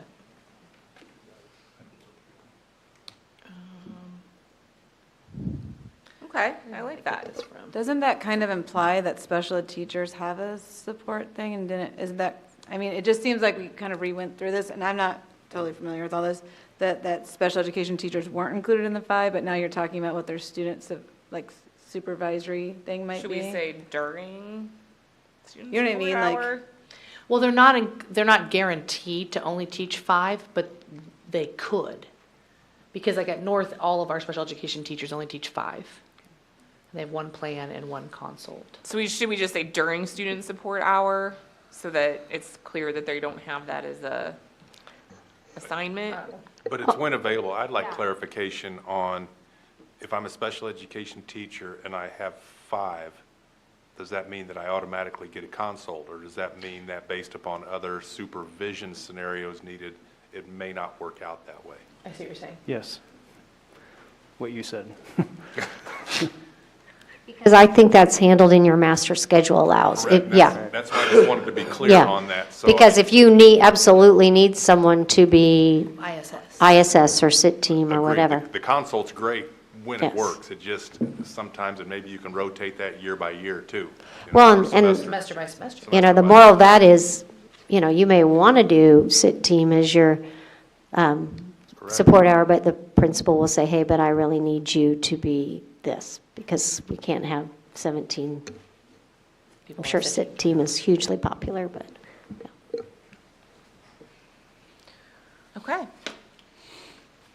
I like that. And then, of course, we would have new signatories to this MOU. And so we changed that as well. I'm gonna start adding a signing fee. Do we not have the of anymore? No. Okay, so you can take the of out Oh, of. right. Yeah, we used, sometimes there were hyphens thrown in, and we're just National Education Association, Shawnee Mission. Got it. Let's make sure we did that everywhere else. Do you know my new nameplate has a dash? I don't know how. NEA. There we go. Okay. We've got that A corrected. black sticker. Color with Sharpie. So this, somebody help me when our next board meeting is, because we have to. Tonight. I know, I'll be there all night, but the 25th of April? 25th of April, is that, that's a regular meeting, That's right, correct. not a workshop? So, Correct. so we could, if we have a consensus on this, bring this to, the board meeting on April 25th. Do we want to do a thumbs up to see if everyone's comfortable? Or whatever your thumb might be? Okay, awesome. So this should make, the work on this should make then the P&A language review quick because we use the same language. But what I'm going to try and do, and please everyone carefully check me here, Jill did when we walked through it, and you'll see why I reorganized it. If it doesn't make sense or anyone's not comfortable with it, it is no big deal just to not do it, but I could not help myself. It was a dumpster fire to begin with. Yeah, and I didn't, it's not that big of changes, but, I think it helps with the organization. Yeah.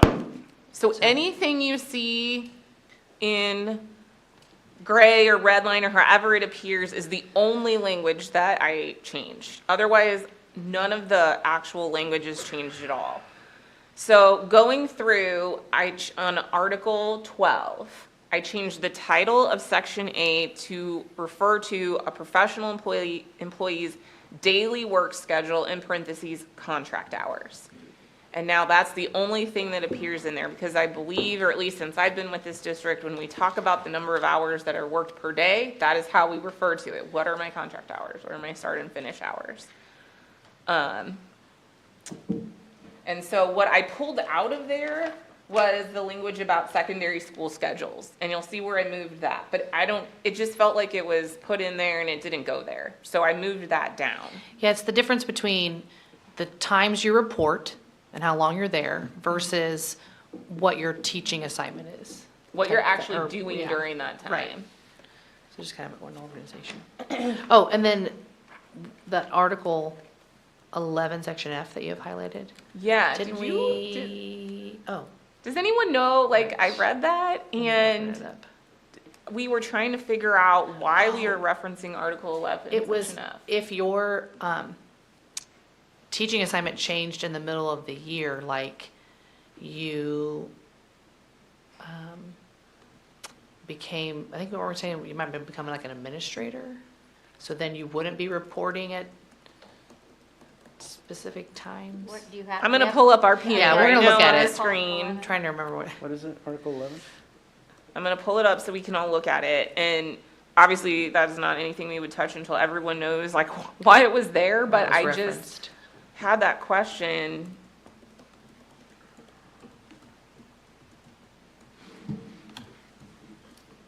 Okay, here's Article 11 and Section F is change of status. So column movement. I have no idea why we're referencing that when we're talking about contract hours. Who knows if it got updated, Right. because it could have been a different. My guess is that it somehow was referencing a section that used to be titled that. So what I would propose is that we leave it alone unless and until someone can figure out what that, if that's correct, or if it should be referencing something else. And if it should be referencing something else, that we correct it. Go up one a little bit. I think it's E, possibly. But it could be referencing if somebody gets a certification during the school year and changes positions, it could impact their hours. Yeah, So they could change to a counselor, or they could change to a administrator.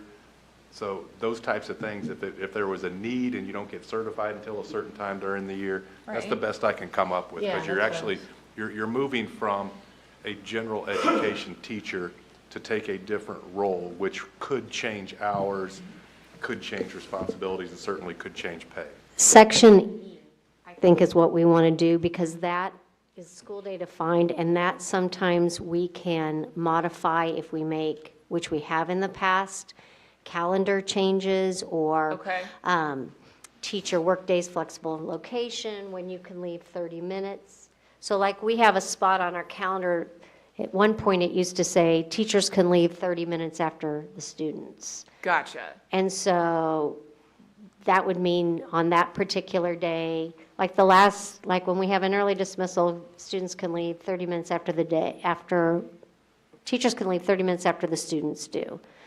And then a few years ago, we made changes into some of those end of quarter days to what they are. And so the whole point of saying that is Section E is kind of a narrative somewhat that talks about things we may have changed on the calendar.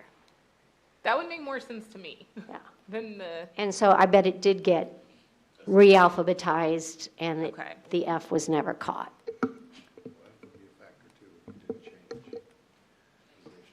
Yeah. right. I think you'd have a new contract then. For F. I do think that's supposed to be E. Okay, if anyone sleeps on this and says, no, that's not, wait, like, we can agree to come back and reopen this up. Okay, okay, the next thing I did was add, after section B, The title. the title lunch and plan time. Right under this, section B was a whole, was language about responsibilities of our professional employees. Again, I was like, I don't know why that's there. Let's have a clean section about lunch and plan time. So if I want to know what I'm contractually entitled to, I just go to that section and there's no stuff in there about my responsibilities. So I took that out and just made two clean sections, one about duty-free lunch and one about plan time, including the language about coverage during plan time. Okay. And then I included the section about block schedules at secondary schools. I left that there because that impacts how plan time is scheduled, correct? So it makes sense to be there, because if you're on a block schedule at a secondary school, your plan time is going to look in accordance with that provision. Okay. Then, section C used to be entitled, oh, I added a section C. Because the old section C was the professional year, and that, I didn't touch that language at all. And so I made this section C that is about, as Jill mentioned, like what does your day look like? And so I entitled that work responsibilities and assignments. And so here I just copied and pasted our language about, here's a professional employee's general responsibilities.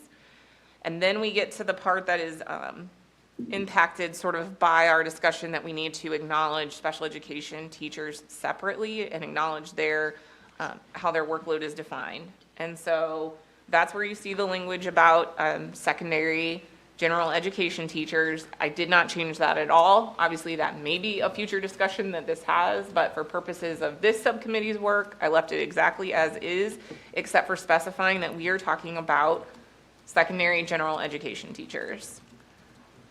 And then in section 3 is where I pulled the exact language from our amended MOU regarding how we define workload and work assignment for special education teachers. And then I grabbed that language that we already have in our MOU about subject matter preparations and teaching periods for special education teachers will be established by the principal after consulting with teachers and consideration of student and teacher needs. We already had that language. For some reason, it was weirdly in that section about if you have 4 or more preps. I don't know why that was there. So my hope is that as you go through this now, you can say, oh, I am this teacher, so this is the section that I need to look at. And then I went on and you can see we have a section addressing split assignments for elementary professional employees, a section for elementary teachers, and then we have our 2 sections that already appear in there. Again, I think this made sense because we're talking about work responsibilities during the day. And so there's the section about, only nurses are going to examine students for contagious conditions, and the section about cafeteria supervision. And so that's sort of our recommendation for changes to Article 12.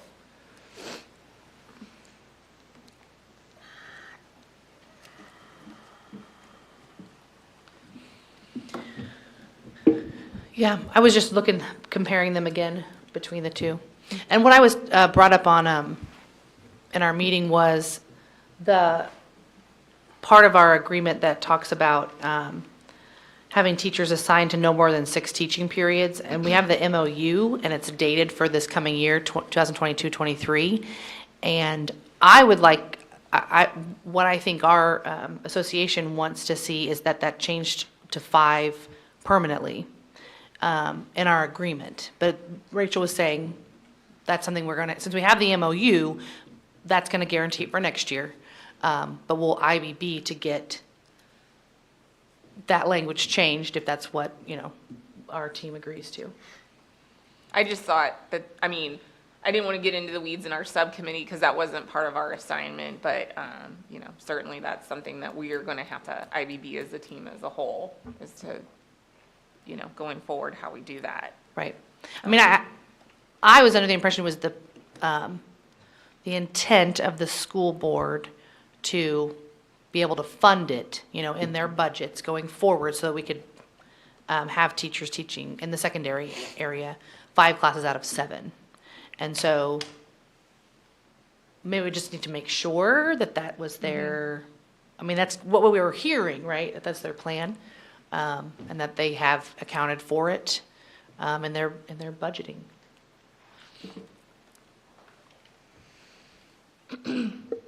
Well, and it will naturally be addressed in many ways by our agreement, because if the board would choose to go back to teaching 6, that would most likely require a RIF. Oh, because we would have more teachers than needed. You'd have to eliminate teaching positions. Right. Right. All So is that's one of our issue statements, right? Is the changing the language? Yeah, I think it is. I'm pretty sure. Sorry. Because I think we maybe put it with a compensation I type assume that thing. would be part of our compensation. Yeah. Discussion. Yeah. Yeah. And like I said, I just didn't want to tackle that now since it's not within the scope of what we were doing. So, Right. yeah. Does that reorganization, I mean, is that, I hope that makes more sense. I felt like it did. Yeah, and I was looking at them side by side, just, you know. To make sure, yeah, we still retain all the language and, You know, this is interesting, going just a little bit off track, but looking at contracts of other locals that I work with now, and we could only do it going forward, but they have memorialized in their P&A the year that they make a change. oh, And fascinating. what I think is neat is, like, believe me, in the basement of our office building, we have notebooks of handwritten notes.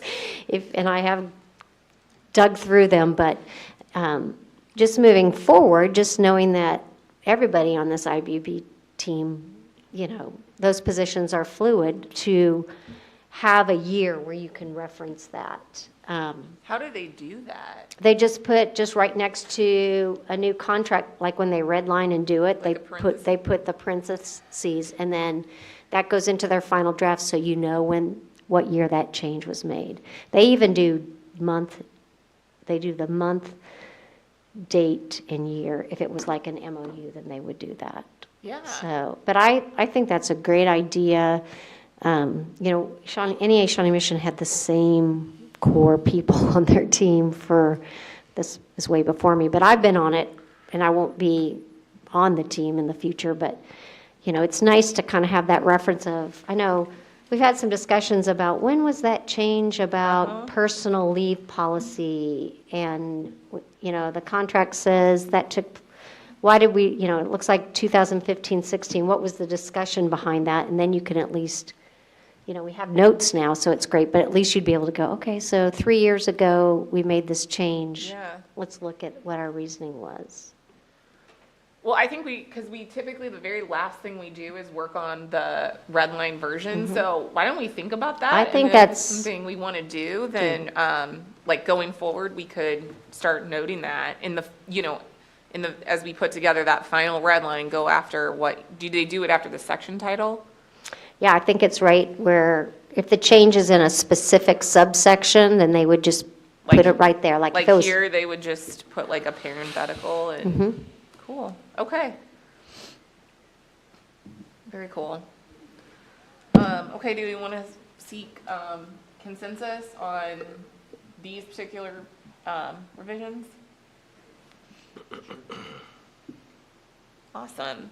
Okay, this is saved, and we'll leave this saved in the folder for when we're going through and doing the major red line to the entire agreement. It is 11:53, and I think we need at least an hour.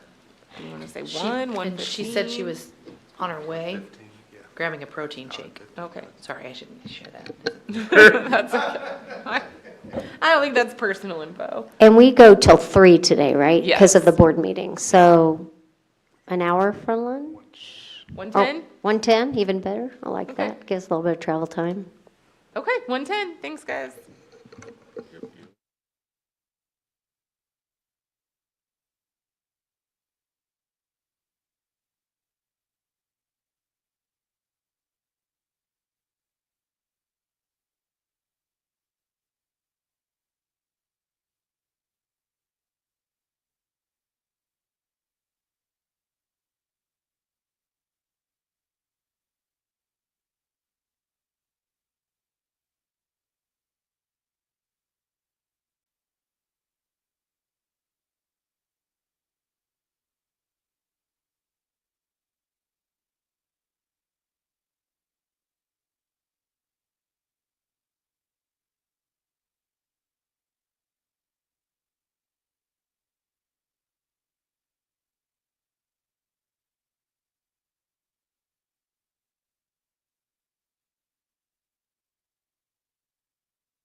Okay, so as Stephanie said, we were able to give her a little update on our progress just while we were sitting here after lunch. So she is up to speed. And actually, I don't see Dr. Gonzer. Has anyone seen Dr. Gonzer? There's a backpack over there, but that might be She had emailed me and asked me when to be down here, so I know she's coming. I'm asking because Dr. Gunzer is our Director of Professional Learning, and the team had asked that she present information to the team regarding efforts that have been made since she came into her position to improve professional development for our professional employees, and also to come back to us with survey results for surveys that have been issued following professional development at staff meetings, so that we can have that information. So hopefully she'll be with us shortly. Maybe we could use this time that we're sitting here to talk about scheduling the short, and by short, I mean not all day, but the short meeting to get recommendations from the professional learning community subcommittee. And so it needs to be after the 21st of April and before May 26th. Do we also, Lindsay and John, want to mention our other subcommittee on salary schedule? Oh, good point. I talk all the time. You want to do it? Yeah. So we met last week for the salary schedule subcommittee, and kind of ran through what our ideas were, prioritized based on the thought exchange results we got from staff. I think next steps is Allison and Russ were going to mock up kind of what the ideas we talked about would look like, and then we were going to meet again, it looks like May 10th, as a subcommittee to talk about what those look like and I think kind of pro-con them. Is that fair to say?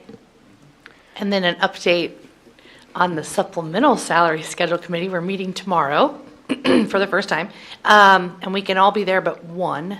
So there was 10 of us, so that's why it was tricky.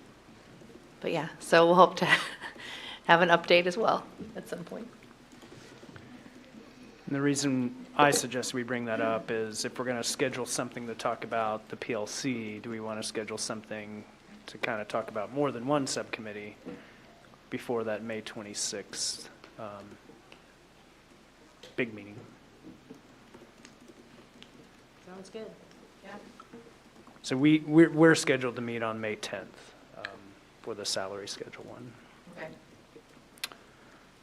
So we would potentially be ready to have a deeper discussion after that.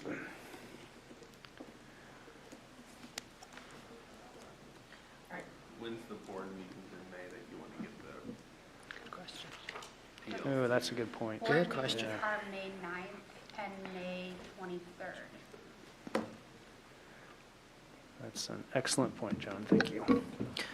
So you were saying that if we made scheduled another meeting for IBB in the afternoon, we'd want it to include a couple different subcommittees' work? That's what you're hoping to get?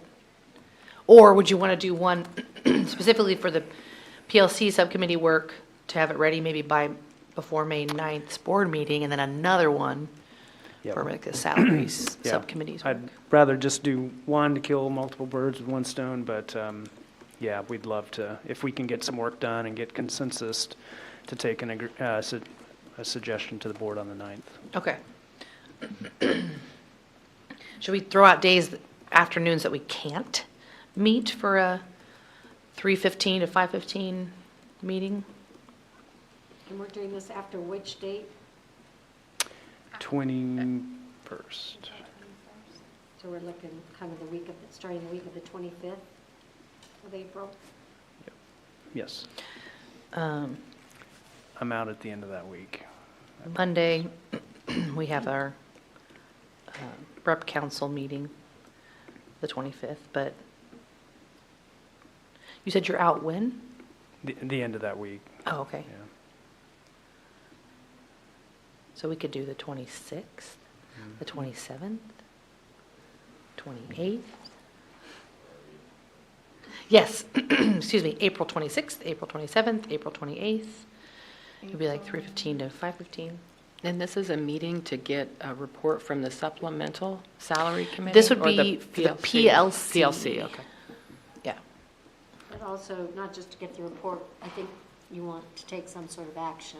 We would love to, yes.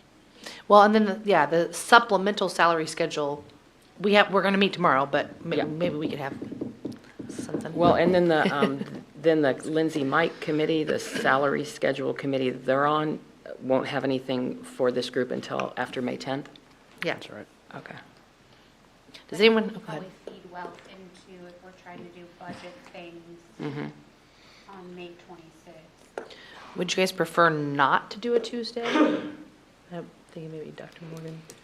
Tuesdays are okay.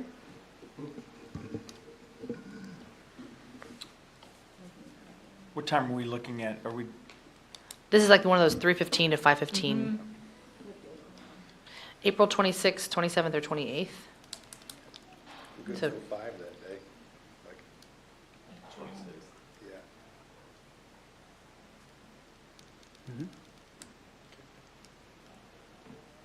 So I'm just looking around. Anyone Works for me. knows? Okay. So So we're doing 3:15 to 5? If you needed to go a little later, I just. Jill, I'm going to, on that one, probably come in virtually. I Okay. have an uncle have a knee surgery that Friday, so I've taken just a couple days the following week to be with him. Okay, So I'm available, but online on the 26th. okay. So I'll kind of just, listen in and help if I need to. 3:15 to 5? On the 26th, right? Mm-hmm. Okay, I'm gonna send out, What's wrong? Oh, okay. PM to 5:15 PM, okay. Stephanie will attend remotely. And I'll send you all a link, Rachel? Okay. Right? Yeah, Let me just do that right now. Are we in person other than Stephanie, or are we all joining remotely as well? it's up to everybody here. What's the work that, okay, so the work we're doing then is PLC, I don't know, that might be a better one in person. Yeah. Okay, It's just kind of a meatier topic. that's fine, I just wanted to make sure I knew where and when I needed to show up. Mm-hmm. And then what are the other dates again besides the 26th that we already have? That's the only date we have left. Oh, I thought we had one scheduled in May. May At the end of 26th, May. Okay, Or May 20-something, yes, 26th. got it. So we're thinking maybe another short meeting in May, if we need to? Or are we thinking the 26th will be when we jump into And 26th is 9 to noon. financials? Yeah, 9 to noon? Yeah. So it might be a good idea to hear from the salary schedule and supplementary. Although we're not going to get our budget discussion probably all wrapped up on the 26th anyways. Lindsay, can you say what the still remaining non-economic issues are? There's one that's almost done, I think, waiting on some sped info. And then there's the professional development. But is there anything else still open? Aggressive student behaviors. I think, like, we probably need to go back and look at NEA-SM 4, NEA-SM 3, and make sure we've wrapped Everything up. everything. Like, PD, which is what Dr. Gonzer is coming in to talk about.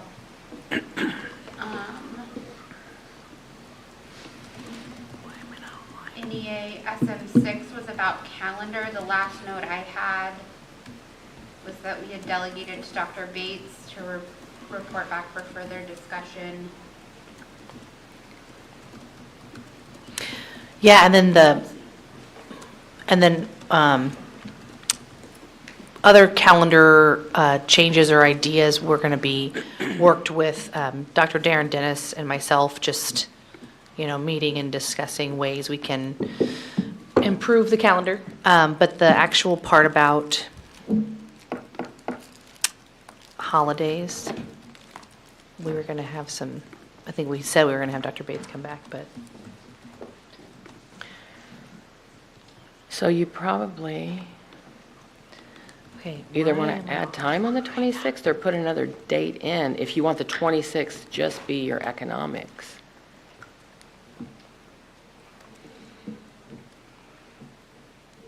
Do we want to try May or do we want to try June? June's really bad for me. I'd prefer to do May.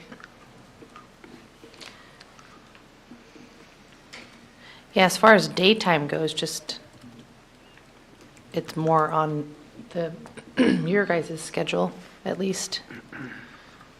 Because I'll be in, So we just have a couple like cleanup things we think we would need for like an additional meeting. Well, you have aggressive student behavior. I don't know how far you'll get on that today. Then you have PD, which you're going to tackle today. Hopefully you'll get somewhere on that, you'll see. And then the calendar issue. And then, Lindsay, you were saying NEA 3 and 4, you just need to confirm, is there cleanup to be done? Yeah. So it feels like aggressive student behavior, you haven't started really unpacking that yet, so. Do we want to wait and see how we get to our point today? And then if we feel like we need to put in another one before compensation, we can do that at the end of the meeting today. Sound good? Sounds good. Okay. I think we're ready for Dr. Johnson.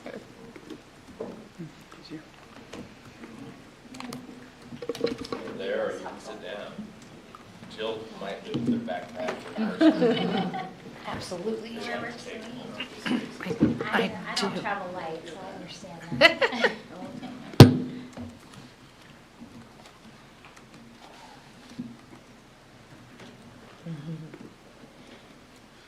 All right, anything in particular we would like to do to kick this off? You guys just want me to dive right in?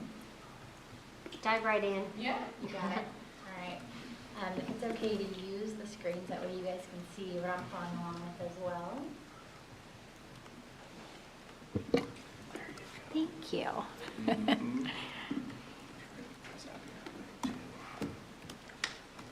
All right, so I tried to just go back and re-listen to the meeting from last week and try to pinpoint the topics that came up there.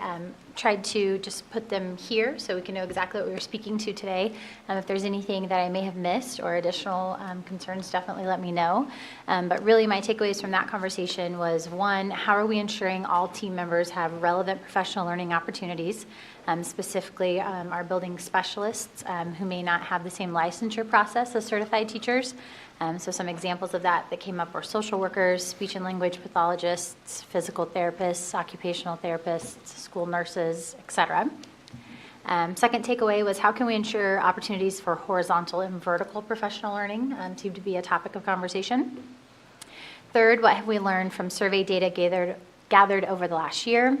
And what changes or improvements to professional learning have been made. So those were just my direct takeaways from that conversation. And then also looking over that collective commitments document from last year, 3 things that I really noticed were that we said we will have a district-wide professional learning survey that's distributed annually.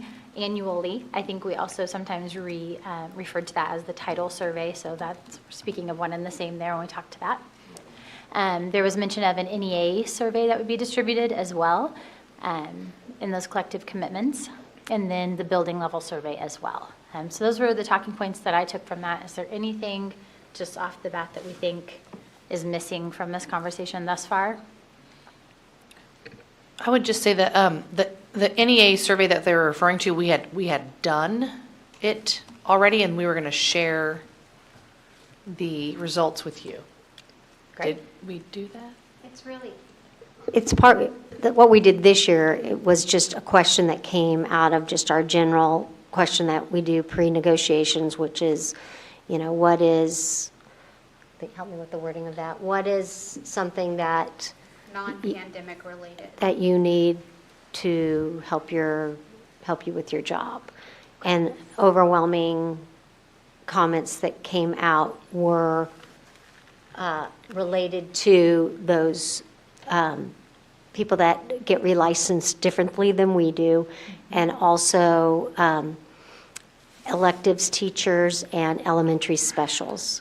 And to some extent, just broad-based, well, like if you're doing a whole in-service on reading, that may not be germane to those groups of people that have different needs for PD. Got it.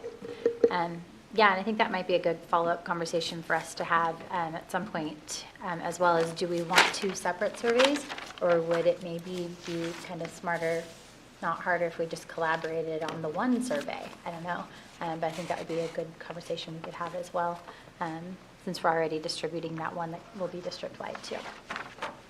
And I'm open either way. So to specifically address those different things, I've kind of bullet pointed some things out. So on the first topic, that relevant professional learning for all that we spoke about, a few of the action steps that we took based on those conversations last spring were first just to create a common professional learning calendar that indicates which staff meetings each month will be allocated for job-specific professional learning. That was something that we had heard from a lot of our colleagues, was we know there's supposed to be a certain staff meeting every month that, all of our school psychs or OTs or PTs have dedicated time, but there seemed to be some inconsistency on exactly which meetings those were. So we did outline those specifically on the professional learning calendar for this year. So scroll down to that section of it. So when we put our actual staff meeting professional learning times on the calendar this year, we noted which ones would be used for the specialized staff PD times, and then put a note here that said, that's time that's indicated for staff members who might be at job-specific professional learning meetings there. So a very small step, but at least trying to get some consistent communication there was one action. That also allows our building principals to plan accordingly. So for example, if you have a topic that's relevant to all, because there are many things we want to make sure we're including everyone in, you can schedule more appropriately and work around those days now that we all know them.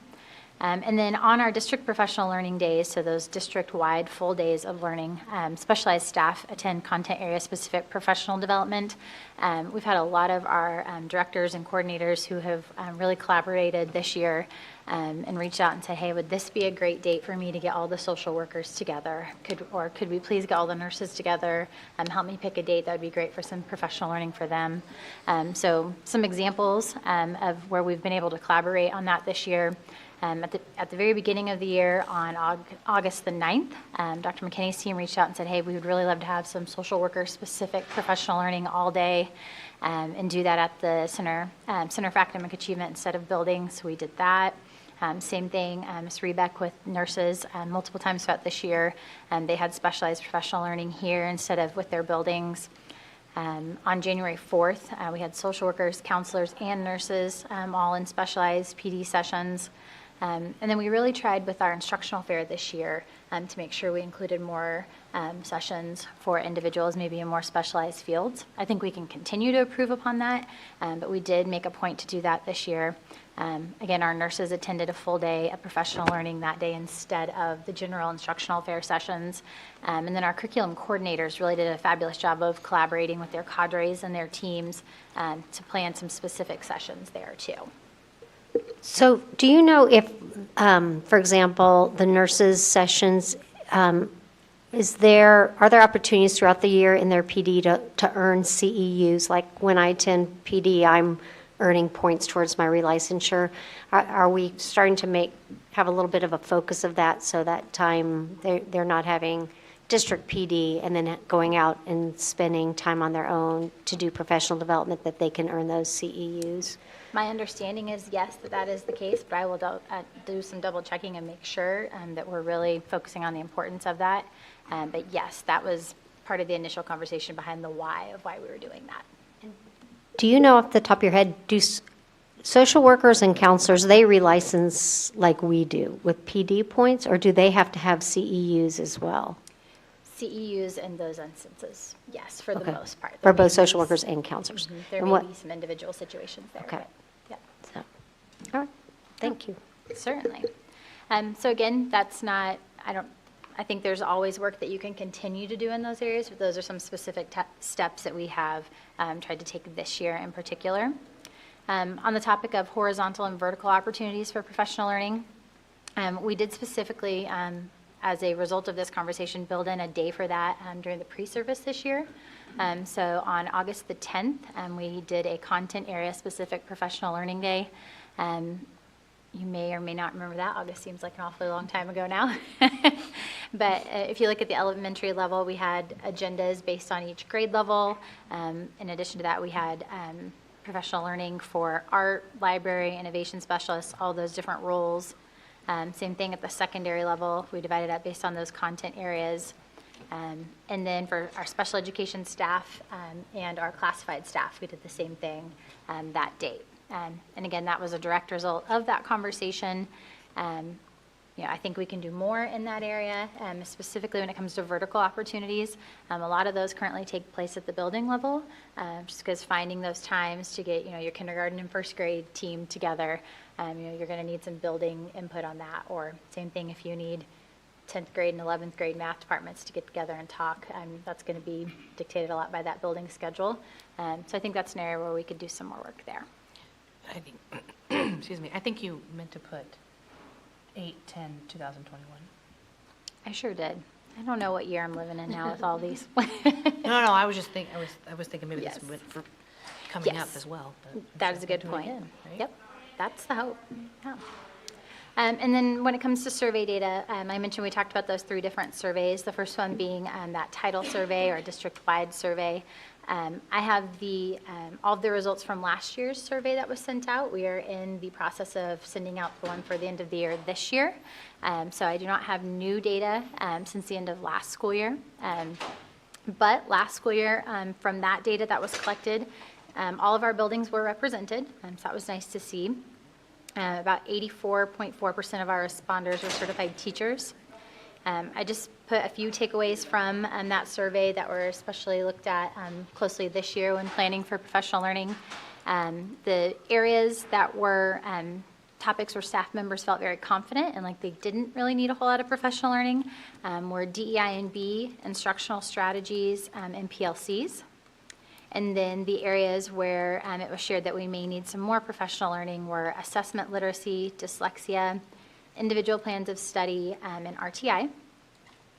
In a question that was phrased differently to just kind of capture the same information but in a different way, we asked for the top 5 professional learning needs. And those came out to be culturally responsive teaching practices, project-based learning, strategies for differentiating, curriculum resources, and tiered interventions. There was an even split on the relevancy of the professional learning, which is that question we spoke to just a moment ago about how relevant did you feel professional learning was. 85% of the responders agreed that vertical opportunities would be helpful. There was quite a bit of technology-related data in that survey as well.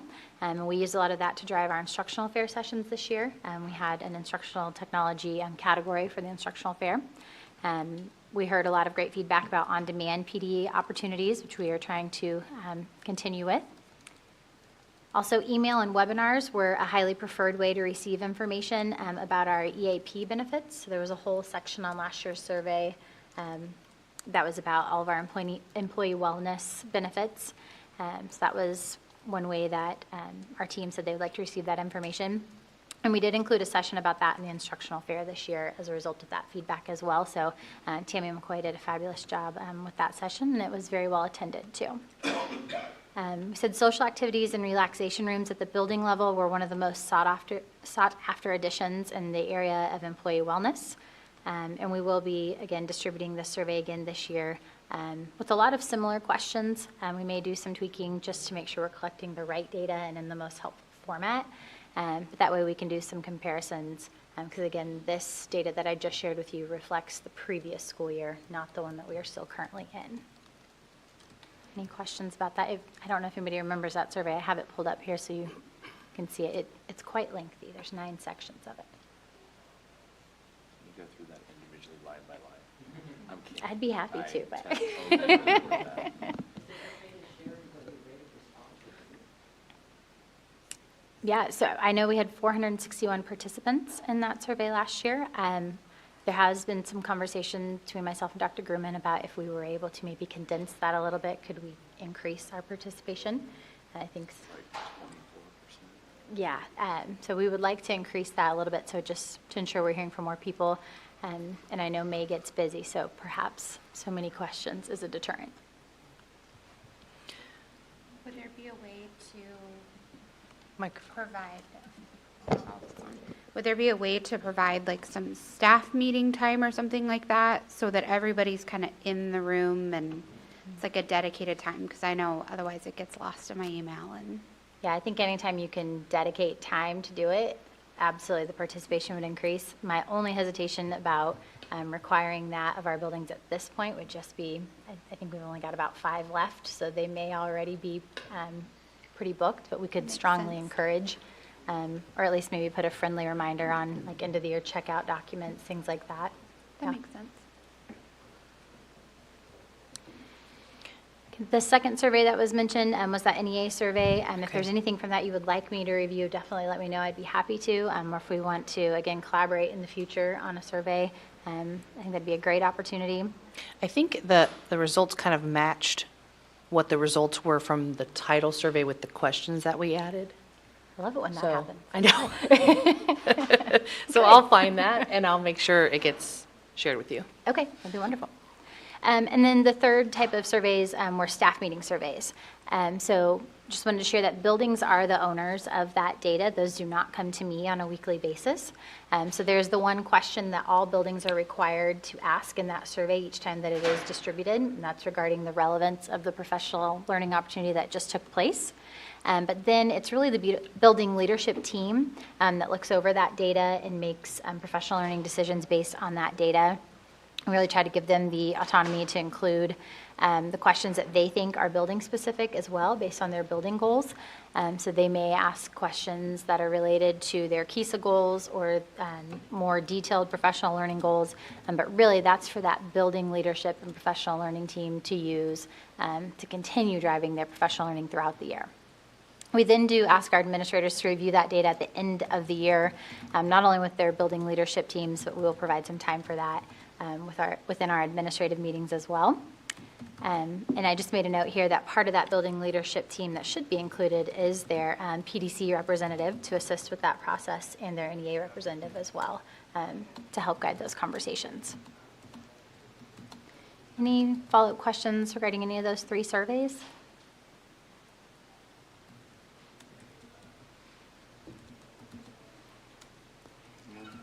We will actively be continuing to work on and finish up the one for the end of the year this school year. So like I said, if we want to engage in some conversations around that, I'd be happy to. And then the final section was just general changes to professional learning from this current school year as a result of previous conversations. So again, we talked about those common weeks. Actually, this was common weeks when there are not staff meetings to ensure some consistency. So we'd gotten some feedback about some buildings cancel the week of conferences, some don't. Some cancel the week of elections, some don't. So we just got a little bit more consistent on that. Again, you'll notice that on the professional learning calendar, those weeks are noted and blocked out for staff meeting days so that we're all on the same page there. Also, we created a list of required professional learning topics that was provided to all administrators prior to the beginning of the school year. So this just ensured that we were, again, all on the same page and on a similar timeline on things that we wanted to be really consistent on system-wide. Also, our PDC members have engaged in some really great work to ensure that our building professional learning plans align with our district professional learning goals. So they've brought their building plans to our district PDC meetings and looked at comparing them to the strategic plan and looked to see, what have we followed through on and, what do we maybe need to circle back to. Also excited to share that our PDC will begin working on a 5-year district professional learning plan this quarter, and we'll be working on that throughout next school year. So that'll be a great opportunity to collaborate on some of these goals as well. We've had some collaborative meetings and conversations across departments to make everyone more aware of the professional learning needs that we have as a system. So that's actively happening right now. Actually, we'll have the opportunity to meet in just a couple of weeks with leadership from every department and share out what their top priorities are, and just build some general awareness of priorities across our district so we can all kind of focus in and prioritize things. Also, we had some team members that expressed a desire for more direct professional learning rather than a train-the-trainer model. That was some direct feedback that we had gotten from our classroom teachers. So some examples of where we've tried to improve upon that this year are the PLC Institute that we're hosting this summer. That was something that not only did more people want to go, but they wanted to get that information directly and not secondhand. Letters training is another example of that, and people wanted to receive that science of reading training directly for themselves, so there's that opportunity. Instructional fair sessions that were presented by content area experts, so we went out of our way this year to make sure we were finding experts in our industry. We wanted to balance that. We know we have a lot of internal experts, and we have great things happening within our district, but we also wanted to pull in those external experts who maybe you don't get to hear from as frequently. So we did increase the number of external presenters this year as well for that reason.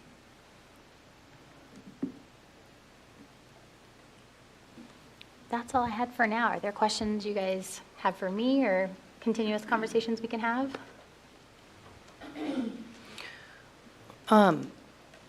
So did you say we do have data from individual buildings with the short? Building survey? Yeah, building Yep. survey. We should have a name The for that. buildings have that data, yes. Okay. Yep. I do not And then they're personally have using that, we're hoping that what they're going to do with that is take it back to the BLT and make changes as needed. Yes. Okay. And I think what I can do and what we can do as an association is just remind our building reps that, our plan was for them to meet with their principals once a month, and that can be part of the discussion is, how the PD in the building is going and the results of those surveys. Yeah, and I think we can So- follow up with that, give that same reminder to our professional development council as well, Absolutely. because that's, they should be assisting in that process. Yeah. And, even just a reminder for administrators too, that, we want everybody to engage in that. Okay.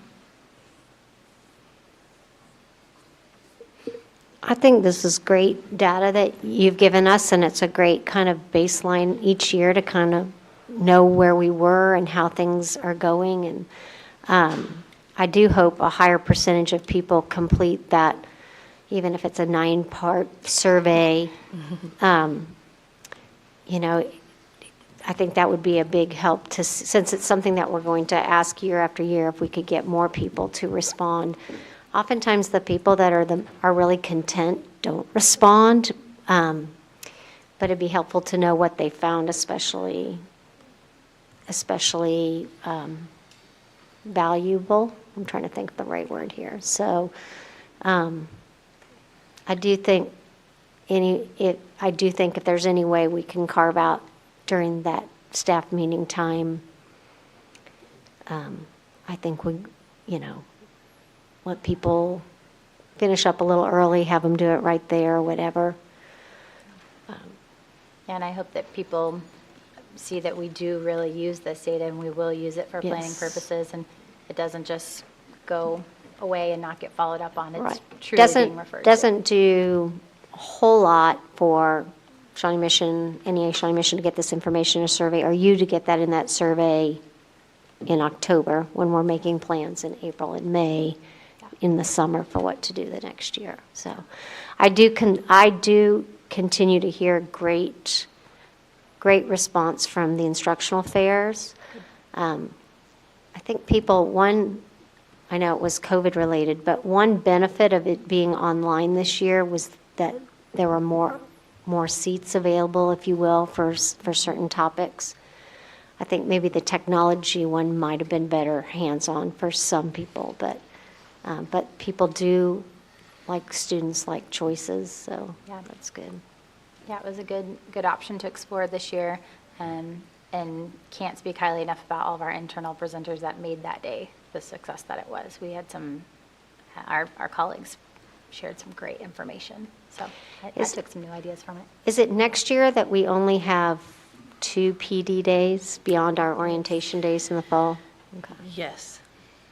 But I think, when I spoke with Dr. Dennis, I think that they were looking to put in Maybe a third one. So, I haven't heard back from him yet because we were going to look at a few other things for the 22-23 calendar, but that was, I think, a month and a half ago, so I'll follow back up with him. Yeah. Thank you very much. Thank you. Thanks for having me. And except if we can follow up and collaborate on any of those, I'd love to. Yeah. Because in the next year, we have 4. Because they're adding one in. If you were to let us know when that survey is going out, Oh, the title. Jill could really communicate to our building reps to how important it is and reinforce that to take the survey. Absolutely. I can share it. Definitely won't be next week. It'll probably be the following, because I want to have the opportunity to talk with PDC about it, so they're aware and have some heads up first. But I would anticipate very soon after that. And how long will you keep that window open to take it? We have Jill will be leading our rep council meeting on the 28th, the week of the 28th.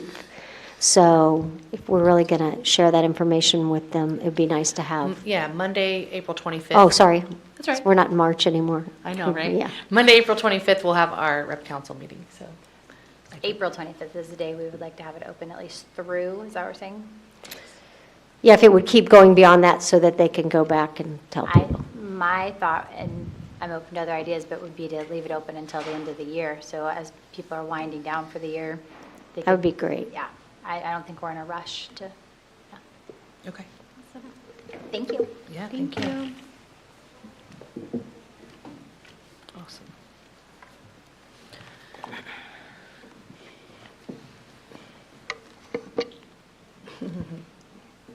Okay, I think, are we on to our next, or our last agenda item then, which is continuing the IBB process with respect to the issue of students who become physically aggressive, resulting in a staff member being harmed. Can anyone we framed and focused the issue at our last meeting and kind of said, this is a really challenging one. Let's take some time and think about, is there, what are our interests and then more importantly, what are things that we could do? And so I don't know if there's a good place to start. If anyone maybe has some information about, I don't know if there's a exact procedure that's used, but maybe what the steps are that is taken when an incident like that happens.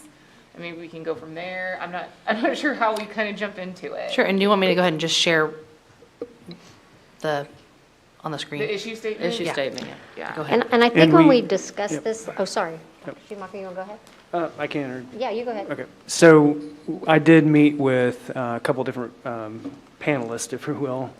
So Dr. Sherman, Chris Lowe, Christy Darby, Sherry down the line last week, and they're prepared to kind of share our status. So I know Scott's here, and we can call the other ones down too. They're ready to kind of discuss things too. But if we want to discuss things as a group first, and we can go from there. But- Well, and I think what we talked about a little bit last time was we understand, we are looking at this not necessarily from the student's perspective, what problems do we solve as far as steps you take, whatever that system might be. It's more from knowing the constraints we have on some of our student populations when it comes to the normal discipline matrix. What can we do focusing on the classroom environment in that case, the actual classroom setup? What factors, additional factors can we put in place to keep staff and other students safe? And then we're not talking about, that one incident. We're talking about, because that's that can happen in, it's not an everyday occurrence. We're talking about, where it is just repeated all year long, every week, in some cases, every day. And that begins to not only have a physical toll, but as we talked about last time, a real increase in stress as well.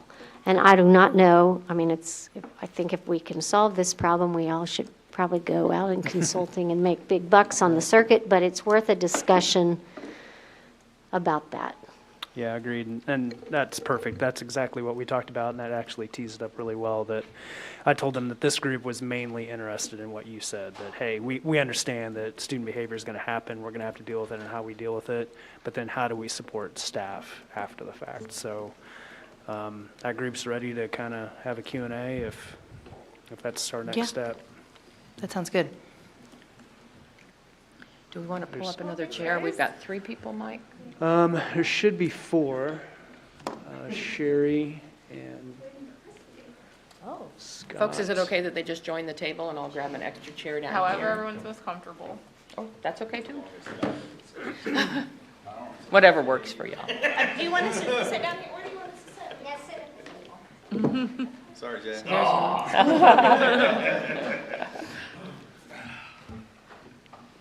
You guys seen Sherry? Sherry is on her way down. Oh, perfect. Never mind. Chris is on his way, he was at the school. Thank you, thank you. I'm going to need one more chair for Sherry. Are we good? Got it. We're good.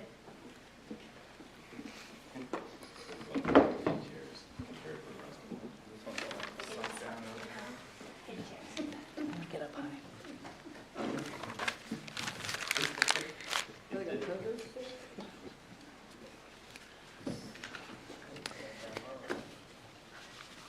And do we want to wait for your 2 other folks, or? I think so, if that's Okay. okay with everyone. While we're waiting, can I confirm, folks, on the PD issue statement that carried over from last year, and this was a good check-in this year, does that continue to carry over? I think so. I think it would be good, like you were saying, Linda, that every year kind of check in with Dr. Gonzer. Wait, is that right? Yeah. I'm sorry. And make sure that we're just doing everything that we said we would do in our collective commitment. It's kind of, the onus is on, each team, I'll say, before we become one team, to decide, hey, we brought up this issue and we need a monitoring issue statement. Okay. I also think it's great just to share the information that we get from that huge survey that we do at the end of the year. And once again, if people say that doesn't really reflect, what's going on with my building, to say, well, maybe your building needs to have a higher percentage of taking the survey.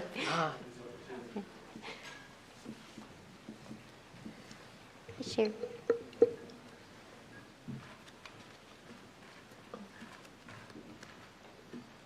Hi, Dan. Okay, so we'll see how well we rehearse this, guys. You ready? All right, so we did have a pre-meeting, and I think our conversation did align to again, what we just talked about. We understand, again, that student behavior is going to occur, but we did want to kind of lay the groundwork, and so we're going to ask Sherry to give her spiel, like SPED 101 and discipline, in 3 minutes. Or less, something like that. Just make sure everyone's on the same page, and then we're going to jump from there. Yeah. Okay. So,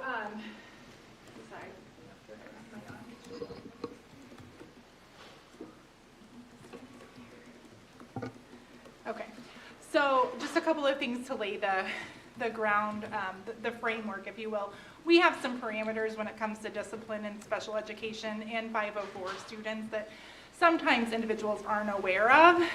So I think it's important that people know up front some of those parameters. And so we have the ability to provide in-school and out-of-school suspension for what we classify as fake-free days. So 10 days where we can discipline a student who's violated the code of conduct, things of that nature.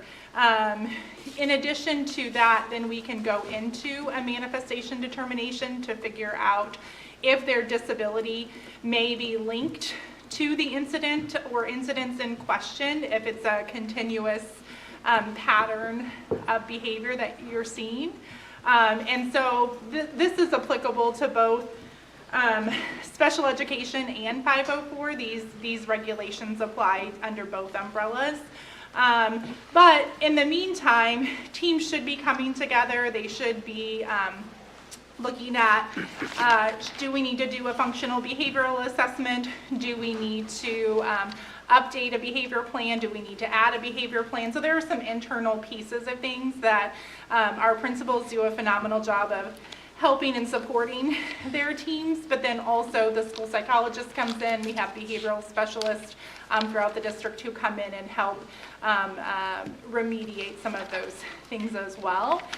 Then at times, if a student may need to go to spend some longer time out of school, we do have an obligation to make sure that we've gone through the natural protocols, right? So again, if our hands, we do have some limitations when it is linked directly to the student's disability, because that does create some challenges. We can look at working through with parents with mediation, and a variety of other kind of technical things that we can look to work through with families, and IEP teams or 504 teams as well. So that's kind of SPED 101 in a very brief kind of nutshell. Is that good? Sherry, can I ask you, the 10 days in school, out of school, is that a total? Or is it Yeah. 10-10? So here's the tricky piece, right? So 10 out of school absolutely is the maximum unless you go through some more components like the MDR and things of that nature. And then we have an obligation for services to ensure that that student can make progress towards their IEP goals and can make progress in the general education curriculum, right? In terms of in-school suspension, we do have a little bit more of a leniency. It does get tricky though, Linda, if you have to be very careful to not do it in consecutive patterns because that does constitute a change of placement. So it can't be that you're placing a student just indefinitely in school suspension, because then you've essentially changed their placement without parental permission. Mm-hmm. Any other questions for Sherry? Okay. Sherry, can you elaborate on the 10 days, just to be clear on this with everybody? So if a student's out for 10 days and they go to a manifestation hearing and it is not seen to be a manifestation of their disability, do we get to add 10 more days? Can you explain? Right. Thank you. Yeah, okay. There is. Yeah, that is sometimes a misperception, is that that your days start over at the quarter, or they start over if you move into a new school. The days do not start over, period. So it is school calendar year, August until May. Those are the days that we get, right? There's no reset, if you will. And if it is if the team determines that it is a manifestation of the disability, then what? Beyond the 10 days. Yeah, so if it is a manifestation of their disability, again, there are different layers of things that we work through. And I think that this is a hard question to answer, honestly, in a panel forum, because it really is individualized to the unique student need. So it could be, so I'm gonna answer it ambiguously, right? It could be anything from, like I mentioned earlier, where the team is pulling together and they're looking at doing an FBA. Does there need to be an updated behavior intervention plan? Is it the right placement for this student? And I do want to just point out that placement is consensual, right? So just because we bring placement to the table, we have to make sure that parent has buy-in and they're willing to consent to that placement. It's not just us determining placement. Yeah, Does that makes sense. Answer? Yep. Anything else for Sherry? So our thought next was to have both Chris and Christy, and then Dr. Sherman from a secondary standpoint, talk about what we do administratively. What kind of steps do we guide our principals to take should there be student aggression? And we know that that's going to take place sometimes. Because we have, multiple groups to take care of. We need to take care of the student and that family, but we also need to make sure that we're addressing that staff member who may have been aggressed too, right? So it's hard, again, to talk in general terms because they're all so individualized, but we had a really good discussion that I think we just want to share with you some tidbits too. So Christy, you guys want to go? Sure. Again, this is hard to talk in general terms about because it's very individualized by the student. If the student becomes aggressive, there are so many things to consider. Is it a manifestation of their disability? What's their previous trauma? Do they have a BIP? Do they have an FBA? What's their plan?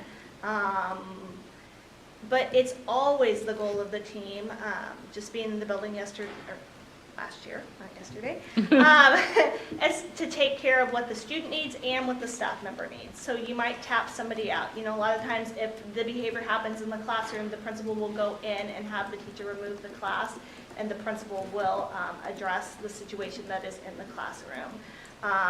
Or,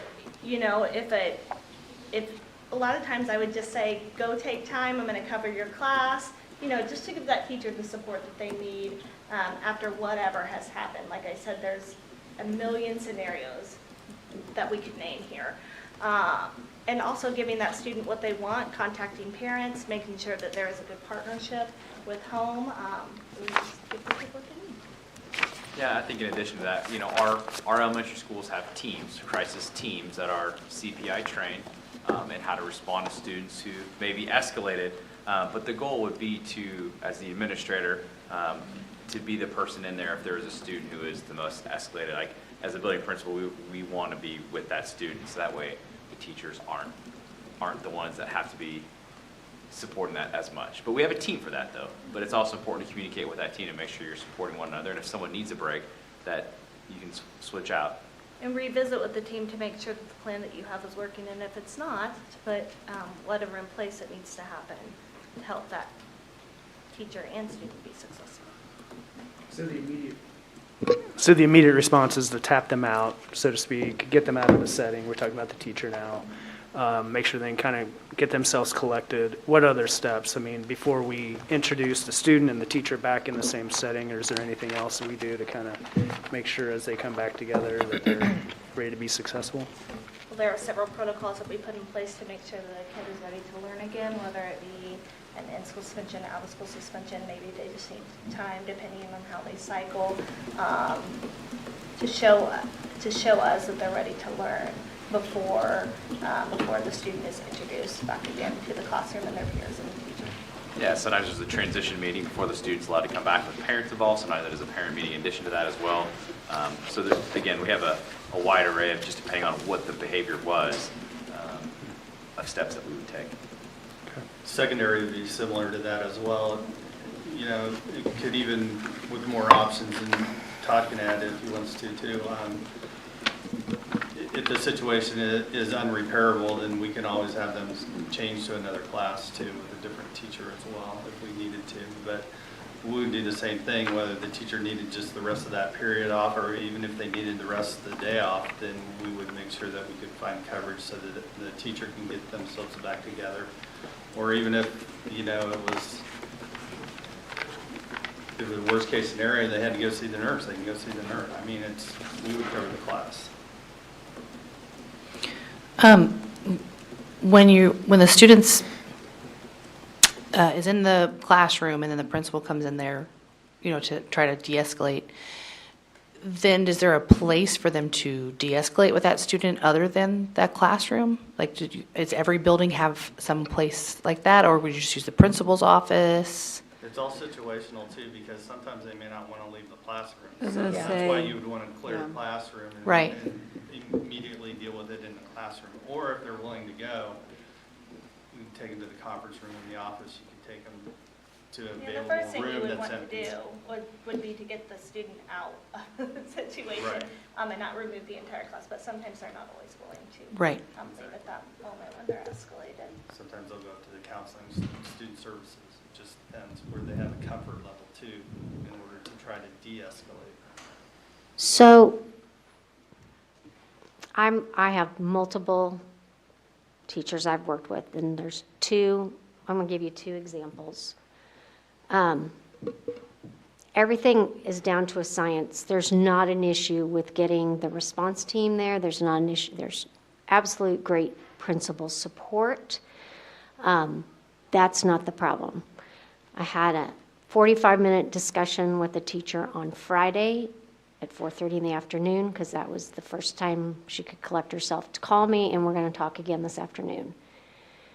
This happens to be a situation in a building that the para support is only 50% filled, and has been that way. And every day, okay, this teacher says, I am not going to put my paras in that position to be hit or kicked or punched, because I will lose them, and I'm already down. So, but she says every day, I am either experiencing physical aggression or the stress level that I'm going to has. She does go to the nurse to report it. And I say, if necessary, you need to go to workman's comp. It is physically pounding on her. It is just as emotionally pounding. I think we're going to lose this teacher. Another teacher almost left mid-year. Same situation, working with a team that has been very supportive. Amazing principal, amazing support from the staff. The issues here happen in the gen ed classroom. And her daily fear was that one of the students was going to get hurt in her class. So, like I said, this is not an easy problem to solve, but once we've evacuated the room, once we've provided coverage, the problem is somebody goes home and it's the same situation every single day. So I don't know. I don't know if it's a problem that can be solved. Maybe we need opportunities. I mean, in their own way, these teachers are definitely experiencing trauma. So one thing I would say when that's a situation with building principals, we are all our own worst advocates for our health in many ways. For a principal to say, there's professional people who can help you, but who's someone that you could talk to right now that would help you feel better? I know one of those examples I just gave you, principal was amazing. The teacher said, I just need to go walk around the block. I need to get out of the building and just go walk around the block. I think secondary to the teachers in this situation are the building principals, because they're trying to do everything they can also to keep the kids safe and keep the teachers safe. So I don't even know. I don't know. I just I feel like I owe it to the different people that I've talked to say, hey, these are very complex problems we're trying to solve. People, I mean, I noticed that Dr. Hubbard was in here. This is some pretty high up people that hear this problem, and I don't begin to think that some afternoon in April we're going to solve it. But ultimately, both of these instances, I gave you one teacher almost left in January. She would have been able to retire. And so, anyways, it's not the, like you say, you can suspend a child, but then the child comes back and you still have the problem. So I don't know if, I don't know. I don't know what other districts are doing. I mean, do we have these discussions? What are other districts doing in these situations? Yeah, first, again, thank you for bringing this to our attention, and no one wants to lose any teacher for any reason, let alone this, and so that's valid. I don't know if there's going to be a one-size-fits-all for any of these situations. I don't think any of us are trying to find that, right? But I hope, here's what I would do. I would encourage any of our staff members, and these two in particular, to escalate this to the next level, to the next level, to the next level, so that we can get more and more people into the conversation and try to problem solve and get more minds together to try to figure this out. And maybe we're already doing that. Maybe it just hasn't hit me or Dr. Gilhouse or whomever. But I wouldn't want this for myself or you or anyone else, right? So if there's truly trauma, and that's absolutely what's taking place, I would hope that we utilize all of the resources in our district to try to solve it.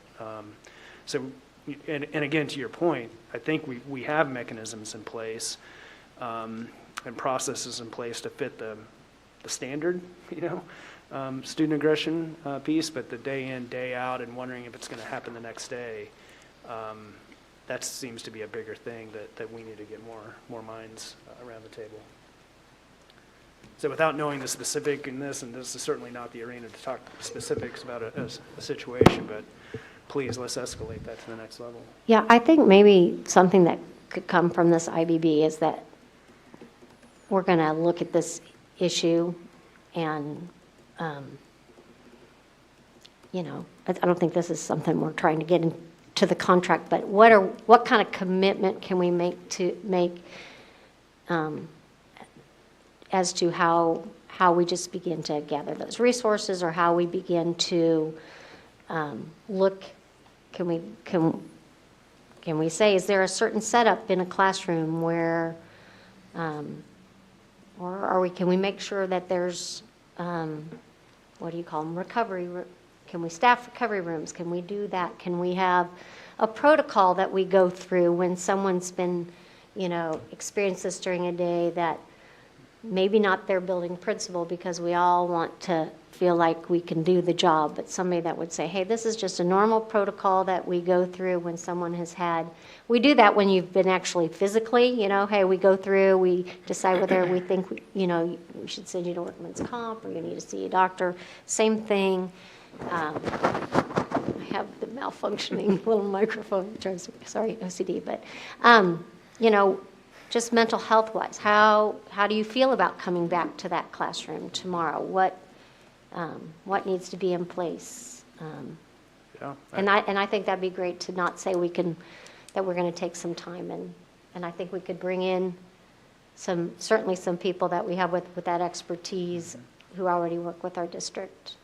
Yeah, I mean, I can think of Dr. McKinney and the work that he does. I think he could be of assistance, and I don't know, rather than, yeah, go ahead. That's something we did when I was at Arrowhead, and we continue to do at McAuliffe. After big incidences, we get the team back together, even just to debrief, so everyone can kind of get their emotions out and say all of that, and then if everybody's in the place where we can talk about okay, this didn't go well, what could we do next time? But just having that kind of space after something has happened to pull the team back together, because we do get into it and now we're on to the next thing, and so then the first thing never gets addressed, then the next thing happens and it doesn't get addressed, the emotions behind it. Seems like Linda and I have been doing a lot of talking. Any other thoughts or ideas of support? I mean, I like what you were saying about having some kind of protocol or policy or something. I mean, not policy, it's the wrong word, standard procedure for, what happens, or what the next steps are after an incident like this. Or at least a communication chain, right? If there is an incident like that, right, who does the principal need to be informing, right? And so it may be HR, so we can make sure that if they need to be connected to work comp, EAP, depending on how significant the incident was, that someone from HR is reaching out. If it's a special education student, it may be then the appropriate person in the special education department to at least make sure that all the people who need to be notified of the incident were notified, in addition to the, of course, making sure the teacher has the time and the space that they need before having to re-enter the classroom. Sounds like there's a lot of things in place, a lot of different individualistic scenarios, and my question would be for the two teachers that have come to you, have they experienced the numerous meetings and strategizing going into a day, going into a week? Have they gone over the debriefing after this kind of continual physical contact happens? Are they going into those types of things with that debriefing to say what's put in place for the next day? In one of the schools, it happens almost every day. The debriefing or the physical contact? The physical contact. So I understand that, and I Yeah, think that's so really I think sad, they but I'm just saying- kind of dust yourself off. Anything broken? Are you good? I mean, So that's where I think there's room for growth in that Mm-hmm. scenario. If that is the building that I think it is without knowing, I do know that there have been multiple meetings in addition. oh, there's all the typical, that placement. Don't get me wrong. I just mean there's not the time to go through are you getting counseling and everything? Because pretty quick turnaround happens again. And those are just the two that came up the top of my head. I'd have to go back. It's not like there's 90 of these, but where they are, it's intense. So did you want to finish that thought? No, I just wondered where we were with those two examples. So I would assume and hope that we had that type of debriefing and continuing, changing the room around, looking at different personnel, rotating what takes place during the day. I mean, looking at all the schedule, looking at all these different things to make sure that those are taking place. And if they are taking place and it's still happening, I mean, that's tough. I mean, that's tough stuff. Outside of just continuing to try and find if something triggers or something works. And the fact of being a para down, yeah, we're short-staffed, and that makes it even harder. Really does. I think it would be good if we developed something, because you never know necessarily from year to year if you have a new student that's going to be that way, students moved into sometimes a student has been in that same building, so from grade level to grade level, you do kind of develop a plan. But if a student, a lot of this has kind of come out of the pandemic where students were maybe remote last year, or they didn't do kindergarten at all, and so now they're in first grade, or they've just, they've moved in as an older elementary student and they were someplace else. So it would be nice that if I think it'd be nice for every building to, whatever we develop, to have this so that you just know when it's there, it's part of your toolbox, if we're going to think about resources or whatever. I like the idea of some protocol that would get people's attention, and to me, the funnel starts with you two and Scott, right? I mean, if there's an incident at a building, it goes to you guys first, and then depending on how severe the situation is, it gets spread out to the appropriate department, and I like the idea of HR being a part of that, and that we can funnel people to the EAP if there's work comp that needs to take place. We have a behavioral health specialist at the clinic. They have contacts for other resources in Johnson County. So I think we can absolutely be a part of that. And then I can tap into Dr. McKinney too. And is there something along the lines, let's say it is a building that maybe there's a sped teacher who's out on maternity leave, or parents out for whatever reason, that we have in place, okay, here we have a situation where when we are significantly down-staff, we need to put in, we've done before, a sub, long-term sub for that person, or make sure that we have something in place for that. Yeah. For that short period of time. We do try that, and we rely on Sherry and her team's expertise to tell us when we've reached that critical point, and we can pull that trigger, and we don't like using Kelly subs as paras because it pulls away from professional employees getting those subs, but we have done it at times. Sherry, go ahead. Yeah, but I think what Linda was saying from a certified perspective, we do utilize Kelly subs all the time in regards to, and then map out what makes the most sense with the utilization of that sub, right? Does it make sense for that sub for us to readjust our groups, or what is the best way to make sure that that is the best allocation of resources? So. And this is sorry I'm talking so much, but I think some of this comes through, you'll probably hear Jill from now on talking a lot more about this, but when we do have this mindset of, I don't want to ask my para to do this, because frankly, they are worth so much more than we can afford to pay them. Not, I'm sure we'd like to be able to pay them a lot more, but what we can. But yet at the same time, that's part of their job. So. And in some instances as well, just so the group is aware, not all instances, I don't want this to be misleading, but we do have paraeducators who are part of, who are trained in CPI, specifically in our intense programs or our higher needs locations. We have paraeducators who go through that training, and so they have a deeper understanding of responses or things of that nature, right? But I do think that, and I think that this is sometimes true in education as a whole, we do try to preserve those around us, and so helping our teams be more confident in making sure that we're partnering with our team members as opposed to kind of removing our team members, right? So.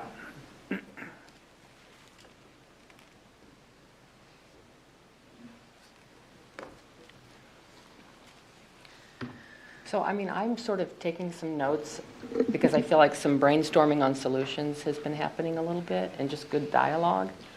You know, I've heard you all talk about standard procedure. It sounds like Mike is feeling like that's a real possibility in terms of being able to be, you know, feasible, manageable, executable, affordable. I've heard you talk about that and a communication chain. Is that part of the standard procedure? Who all would that be? I've heard you talk about long-term subs for para positions in extenuating circumstances. Did I miss any other possible brainstorm solutions that came forward in the discussion?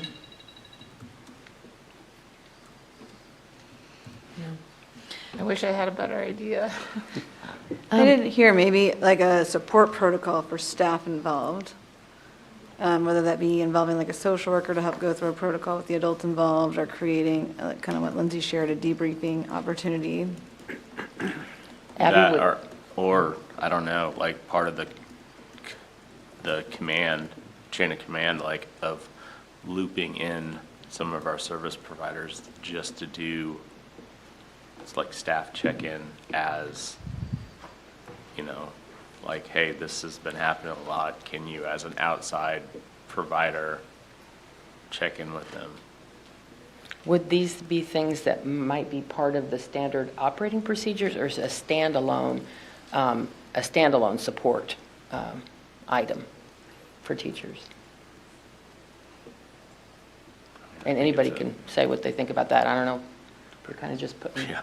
I think that's hard. I will just say from my perspective, I think that's difficult because every situation is going to be so different that you may need that in some instances, but then not in other instances, right? So I think that I don't know.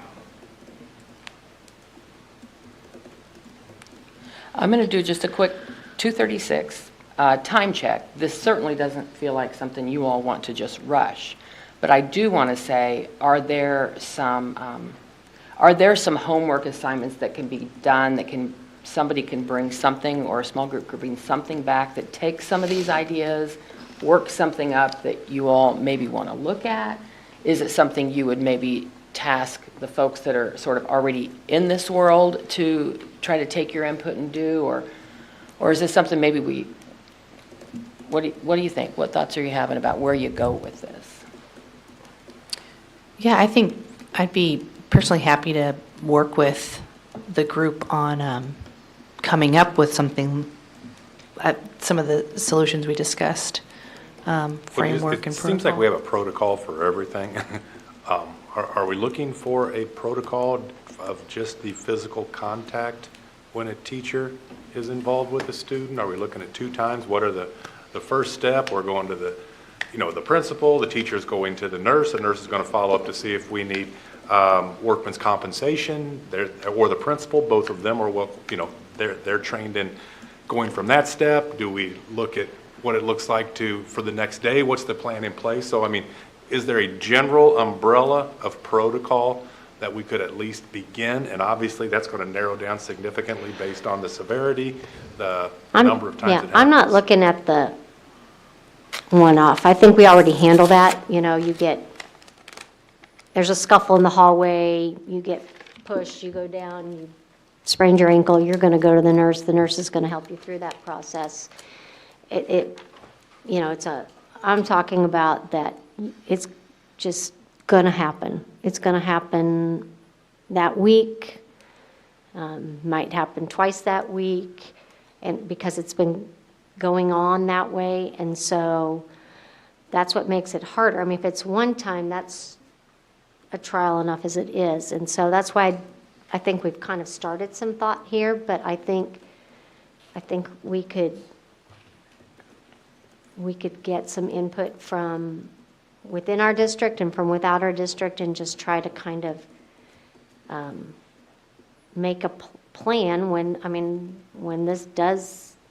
it's going to be pretty clearly evident at the beginning of the year. If we knew the student was in the building the year before, these are some things we're going to put in place to hope Isn't that next year? lessen that, but also, we've got to constantly be on the radar that even if there was no physical aggression that day, that doesn't mean that stress level is high for that teacher, and that ultimately is impacting academic things that are not happening in the classroom, which is also stressful because, time lost and such. So, Linda, you mentioned before, but I just heard you say it again, what are other districts doing? Maybe a piece of your research as a group, I don't know.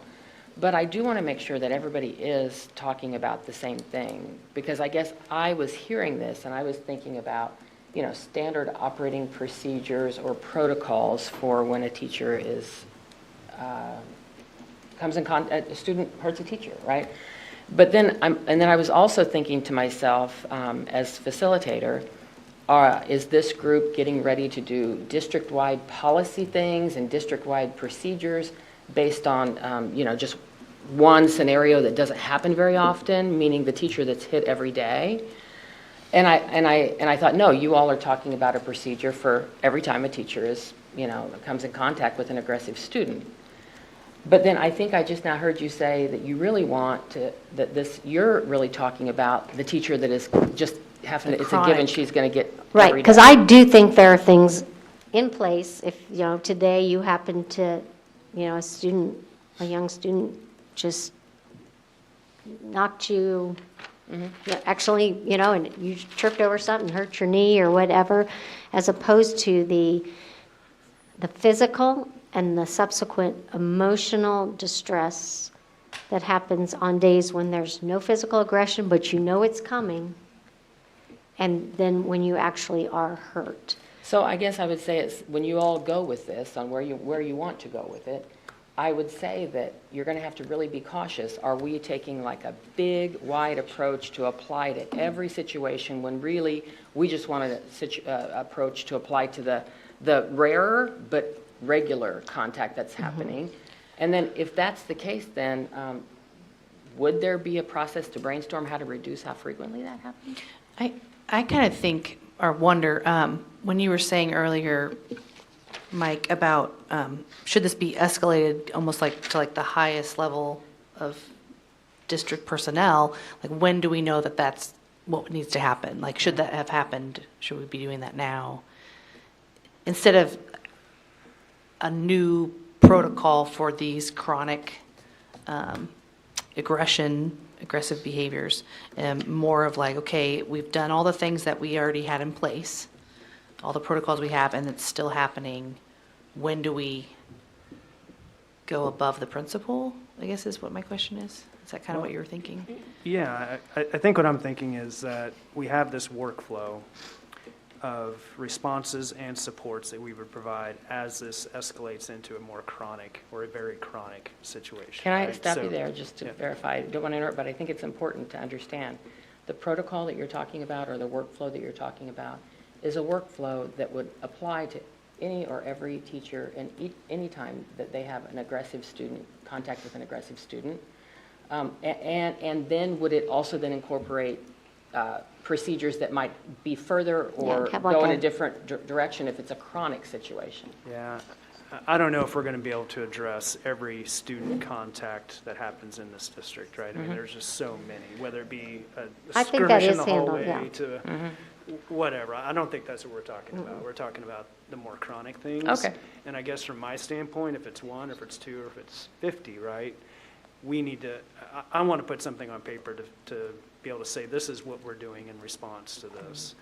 Even if it's just guidelines from district level to our directors out to the buildings that, hey, when these situations start to escalate and they become more chronic, here's how we're guiding you to support our staff. And would that include a definition of chronic, or it's sort of like best judgment of administrator in the building or teacher or what? I think we've got to involve special education because we're talking about specifically 504 with IEP, special education and 504s. There's a whole separate protocol for general regular education students that come in contact with staff. So this is a chronic special education disability 504 scenario, correct? So it's not your normal.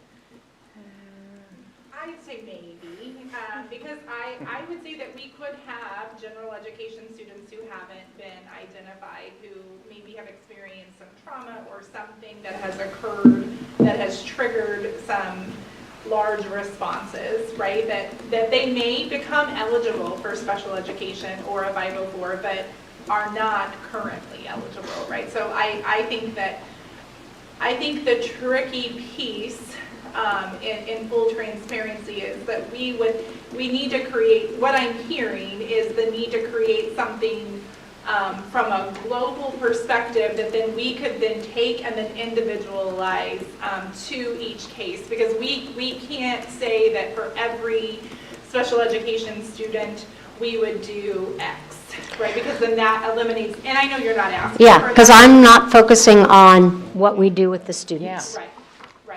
I'm focusing on what we do in the, short of moving the student to another classroom, which just means it's going to be a different teacher experiencing that the next time.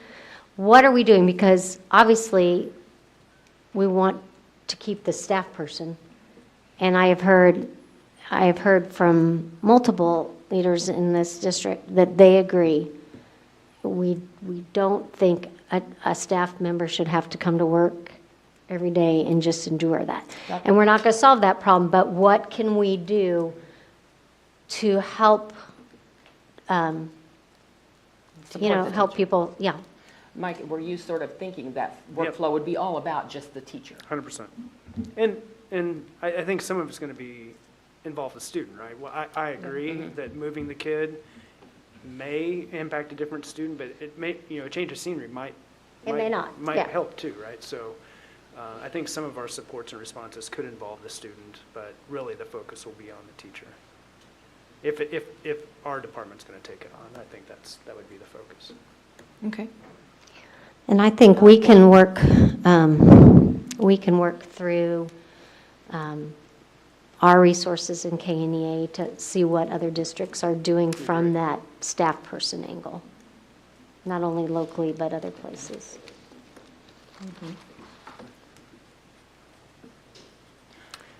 So how would you articulate where we go from here, Mike? And who all is responsible for what? Yeah, Just in I would, terms of next steps. I would be willing to take a crack at it, and it would just be a draft on, hey, here's some ideas of what we would do, and whoever wants to help is welcome. and this might just be a bad idea, so you can feel free to, but right now, currently, at all our schools, we have a risk assessment when like a student makes like a self-injurious comment, regardless of how big or small it is. We always follow this, we always go to this risk assessment, right? First person, social worker, nurses, and admin are all trained on how to use this tool. So while it's unrelated, but what if it was something like that, where it was like every time a teacher encountered a very out of control student or violent student or aggressive student, your social worker, principal, and nurse had this, I wouldn't call it a risk assessment, but some type of thing that you went through with the staff member to. Like a checklist? Yeah, like a check or some questions you ask, like on a scale of 1 to 10, how stressed are you about this happening again? I'm sure. So it's kind of I bet there's a maybe screening things for that already services, exist. or a screening for support services. But then that way, like having been involved with so many situations, this is just a one-off situation. It's fine. I know it's because of, I don't know, but that might help determine what we escalate. This is the third time, and this is showing some need for, potential staff care or EAP. I don't know. It can also be a driver for the principal's conversation with the teacher. Like that's sort of a weird conversation in a like, hey, are you okay? And then the teacher is like, well, I'm tough and I'm going to say I'm okay. But maybe if there's like a specific series of questions that allows for like more of the teacher to reflect into it and the principal to have a guide for that conversation, especially if they, for whatever reason, don't have like a deep relationship with that teacher. Maybe they're new to the building or the principal's new. And I would say too, in many of these situations, the principal is enduring the same thing because the principal is trying to do all they can on their end to help the teacher. So it's not, I shouldn't be saying teacher, I should be saying staff member. I think it's classified, it's all hands on deck, so. Seems like a lot of adrenaline would be going on with all people involved at that time. So maybe getting input from someone that could say, when's the best time to have that teacher be reflective about that forum or that screening. Trauma response-wise, at that moment, it's not the best time Right. to be. Maybe it's the next day. Right, exactly. Well, but if you can't have a conversation around it, should we be putting you back in front of children? You know what I mean? If you have had something so Correct. traumatic happen to you that you really can't have a conversation, should you really just continue with your math lesson? Because kids' emotional regulation can't be above the adult that's in charge of them. So if the adult is not regulated, then while it might not be the best decision, but maybe there is, maybe that's where there's some protocol to follow. This person can't even talk about it, so we're going to send them to pick up Starbucks for everyone. Yeah, I really like that, more of a return to play protocol for those staff members that. Well, that may be one, and then the secondary is, what are they feeling like the next day? That they're not bringing to school, but they're taking it home. So it sounds like a lot of people have a lot of really good experience and knowledge around what this could look like. Who could Mike rely on to help work with him and the team he pulls together? Linda? It's got to be one of you Yeah. two. And I'd be happy to. Who has the least assignment right now in this? I'll be glad to help you, Mike, if you want some help. Chris and I will help you. Got lots of volunteers. Love it. Hey, hey. This is an exciting, worthy effort. it Include sounds John like, yeah. McKinney on that. I've got him down. Yep, thank you. What about timeline? This doesn't sound like something that's contractual, so we don't have to really watch a timeline on this. It's just a work in progress, not to rush. What do you want to do with the issue? Sometimes summertime is not a bad time. We're getting close to that anyways. Glad to hear you say that. We're kind of getting toward the end. Yeah, That's awesome. It'd be nice to work on some things to be in place for next year.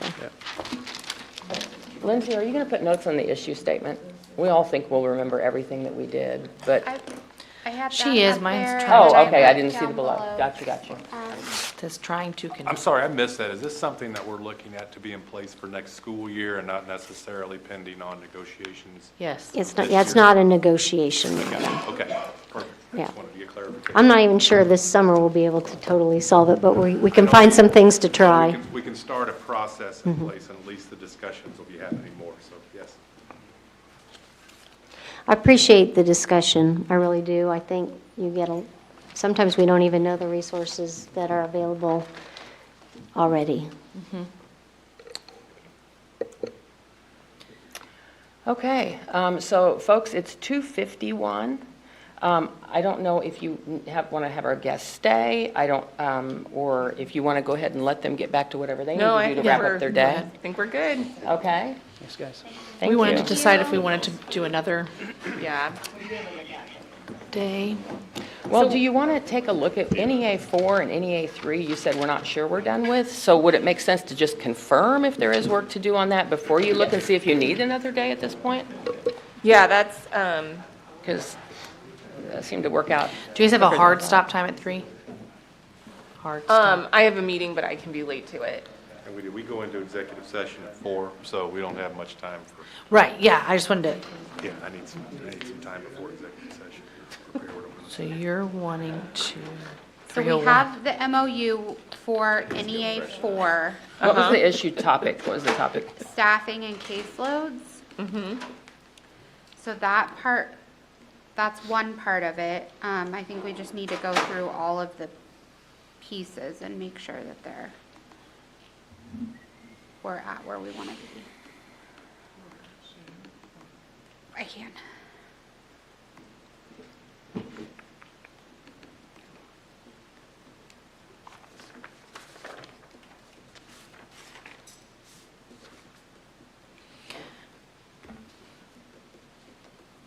Yeah, perfect. Okay, so then this is Summer 3. number 3. So we talked about elementary student supervision, that 7:50 to 8 o'clock time. And from my memory, that was Chris and Christy said the plan is to go back. And then work with BLTs to get contingency plans. Student support hours, we reviewed do's and don'ts. Mascot hour reviewed do's and don'ts. Yep. And then SPED kind of memorialized in that MOU. Yes. Oh, yeah. Did I? Which I'm gonna send you, Jill, a clean copy right Okay. now, and then I'll have a signed copy to take to the board. This was just notes that as Sherry was sharing the other day. So then solutions down here, we talked about a collective commitment. And that was the information from Chris and Christy. The do's and don'ts. We talked about adding that to our collective commitments. Uh-huh. And then the MOU and the subcommittee for SPED. And then adding the mascot hour do's and don'ts. As memorializing that within our collective commitments.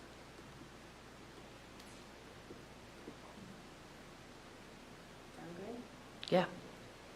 Everybody good on Those it? collective agreements, do we do those towards the end, making sure everything's in there, or as we go through? We usually do them as we go through, so I guess what we need to do is gather all these things together and put some sort of piece of paper on the top that says, this is this issue, it includes these things, I guess, and then have a signature on the end.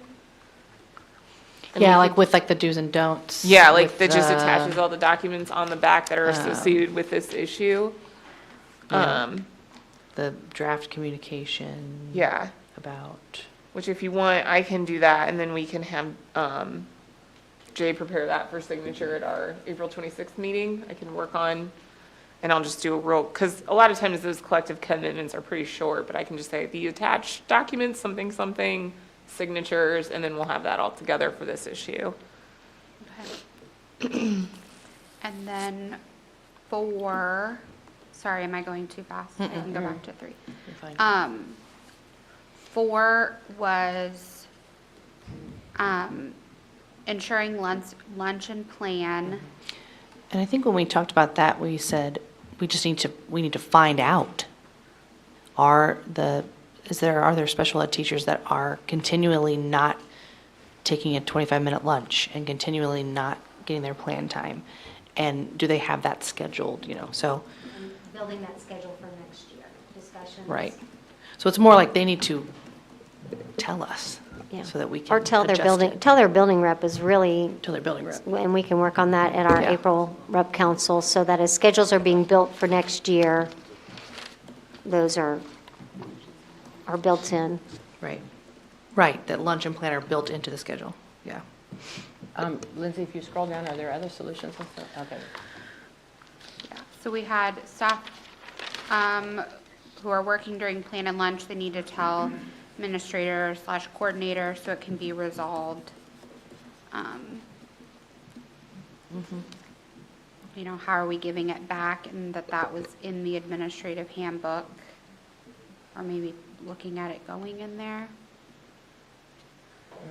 Anybody remember that one, guys? That seems important. Right. How you get your time back, is it in there, or were you guys talking about putting it in there?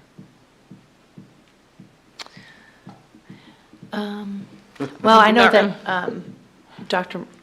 Morgan was saying that, if you ever have an emergency where you have to, use somebody during their plan time, you find ways to give them their time back.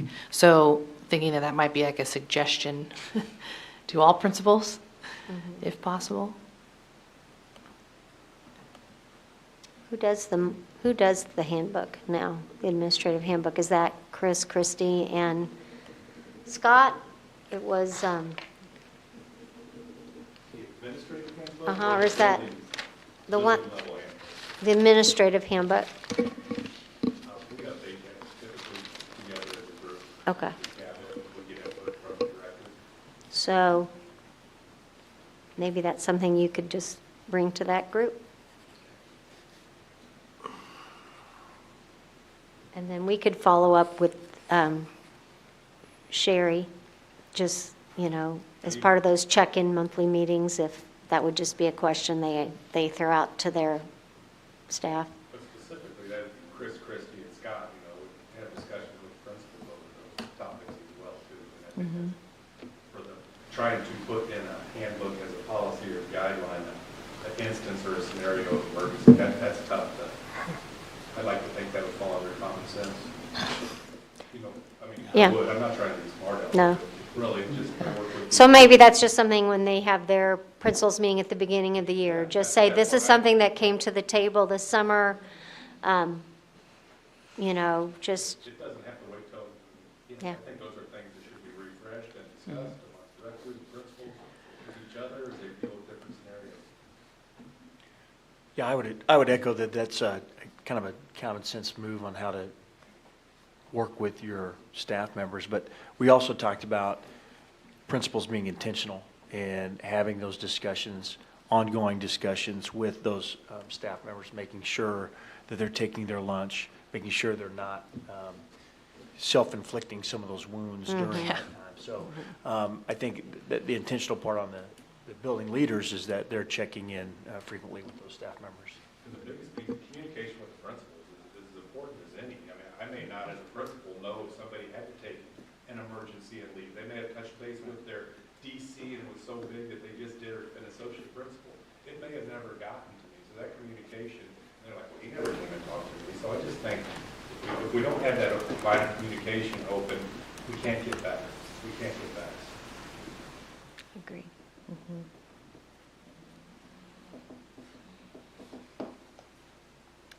And then we just reviewed the elementary specials information today. Right. So I think that one's good. Anybody? Yeah, because on there with the SPED caseload, or next to it says counselors in that issue focus, I think that is going to be brought up, or will be brought up during our supplemental salary schedule meeting, so. You all are having more and more issue statements that are really good collaborative conversation that leads to fixes here and there. They're not contractual. So whatever in the future you guys want to figure out on best practices to capture the ideas that everybody has consensus on, through the discussions, because you're not doing contract language, so it feels like you're not doing sort of a summary of, okay, what are we doing on this and who's doing it? And then coming back and trying to piece it together may make some, areas for conflict. So however you want to memorialize in the future what you agree to on the things that you don't land with contract language, because you have more and more of that. Well, and I think that's really critical to be able to communicate that with the bargaining unit, because if you just look at what we actually develop as new contract language and what the salary is, if people are like, wow, but, all these other issues we didn't get language for, that's why it's important to go back through this so that we can say, hey, we had these discussions, and although there's not language, you can find them either in a collective agreement, or you can see that we have MOU language about this issue, we do have language about this issue, or, hey, this is for professional development, this is going to be ongoing check-in. I think that shows the deeper work of what this IBB team's doing. And so, and not everybody, surprise, surprise, reads our joint statements after each Yep. meeting. Linda, I love that you pointed that out. Make sure you guys are thinking about the support outside this room for the process, and that's certainly key. So we're after 3 o'clock. We were going to talk about, do you set another date? And then I want you guys to make sure, do you have everything prepared to get into economics? That's a Russ question, and I believe he will. He seems like he's on it. So what, Russ is going to do that presentation on May 26th. Uh-huh. So then then I imagine we will look at another date for that to do budget teams and everything. Hearing that people's June calendars are filling up, do we want to do that day? I know everybody needs to get places, but. Well, we have an all-day, right, that's an all-day meeting, On the 26th? isn't it? Yes. I have Okay. it from 9 to noon. Oh, I don't know if it's that's on mine our or yours. Calendar from Yeah, 9 to no, noon. but One to four if needed. and that would have Okay. been maybe small team stuff. Oh, yeah, versus- please keep the whole day open in case there's a possibility to finish Okay. up or reach a good stopping point. So we could put a day on in June to hold if, it looks like, we could finish up the compensation, then we'll have it on the calendar. So has everybody gotten their calendar? Because I didn't. I'm going to actually block out the whole day of the 26th in case you do want to Yeah. push on. And the 26th is a Thursday. Are we busy on Friday? Wow, that's right before. I'm not available on Friday. You could go on without me if you needed to. What about on the 25th? Which you guys are looking at, it would be your last day, right? I think we need time after the 26th. Yeah. No, I know. I was just thinking there might be some days freed up. Never mind. Memorial Weekend is the weekend of the 28th, is that right? Uh-huh. Would Wednesday or Thursday, the 1st or 2nd, work? For what, a daytime or a 3 to 5?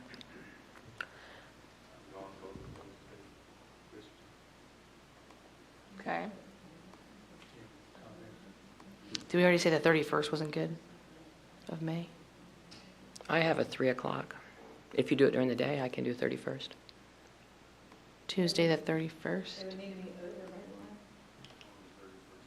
Okay.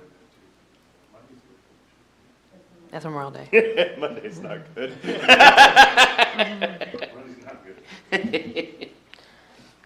The next week, I am in Topeka, the 7th, 8th, and 9th. Monday, the 6th? I am around. Yeah, and is that PLC Institute that week? Is as we have right now, is the student's last day the 24th? Yes. Okay. And we're going to get that exact date. I mean, never mind. Okay. I just didn't know if there's any more wiggle room during that week. Because I guess the teacher work day would be the 25th. Okay. Could Russ do the presentation on the 25th? And then we already have the 26th set? That's a good idea. That would work. What time would you do it on the 25th? Yeah, I would think, I don't think his presentation normally takes more than about an hour, and then our. Is he? Oh. You want to be in person for Russ's presentation? Yes. Yeah, and then I was thinking, we may have, depending on our groups, some groups may choose Clip that to, for him, send it to him. because are we going to, so if he does his presentation on the 25th, then our budget groups meet. You may have what you need to start your group discussions. Yeah. And are we saying morning if he's available morning?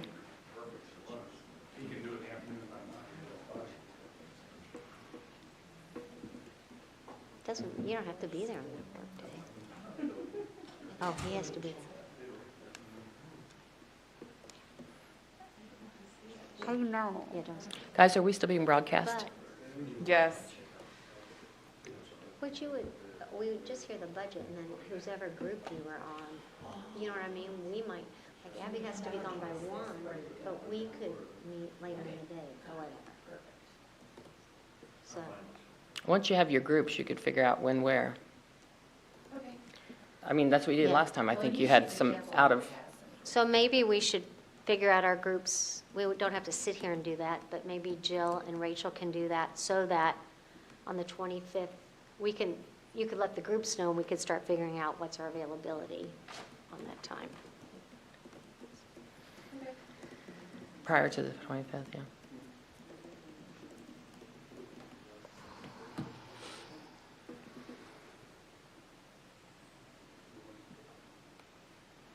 So when selecting groups, you guys could eventually self-select. Here's the things while he's trying to get Russ, I'll tell you. I try to not put, I try to make sure I have groups that are, typically management and the union, mixed, right? I try to consciously put people that I think are going to have differing opinions on the same team. Don't avoid putting people on the same team. If you think they're going to be polar opposites, they need to be on the same team, so they'll do some working out of those differences to get to the consensus in the team. And then I would say the one thing I'm not as conscious as you all will be if you put teams together, grade level and perspective that they come from,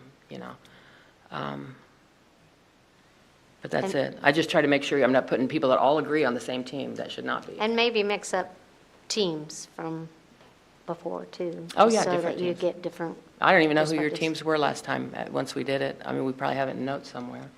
But yeah, but just don't make sure you don't have teams that are all like super agreeable. So are you going to make the teams, or are Rachel and Jill going to I talk don't about that? know, we can decide Yeah. before the 25th. Anybody can make the teams now that I shared that.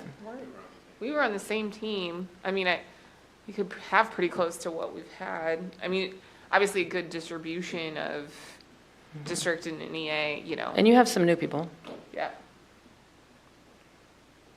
Yeah.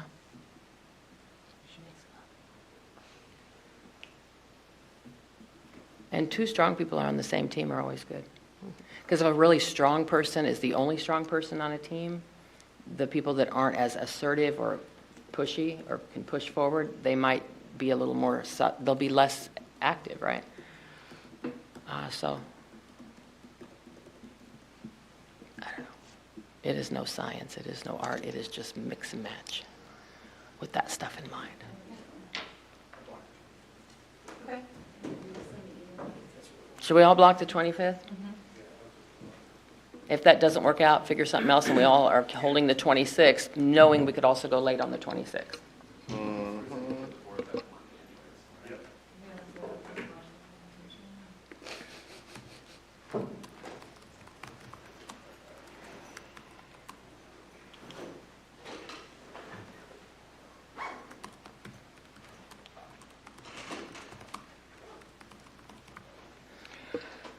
Okay. Rachel, are you sending out an invite for the 25th? Yeah, sorry, what was the time? I didn't think he said a time, he just said morning. Behind you. So I'm So assuming what, that 9 to would mean, Want to do 9 to Take a noon? nice bounce. 9 to noon on the 25th? Yeah. And then we said 9 to 3 on the 26th? Yeah, let me check. I think that's where it is. and you could incorporate some committee report backs on the 25th, perhaps. They could be as late as the 26th, but someone would need to make sure those committees are prepared.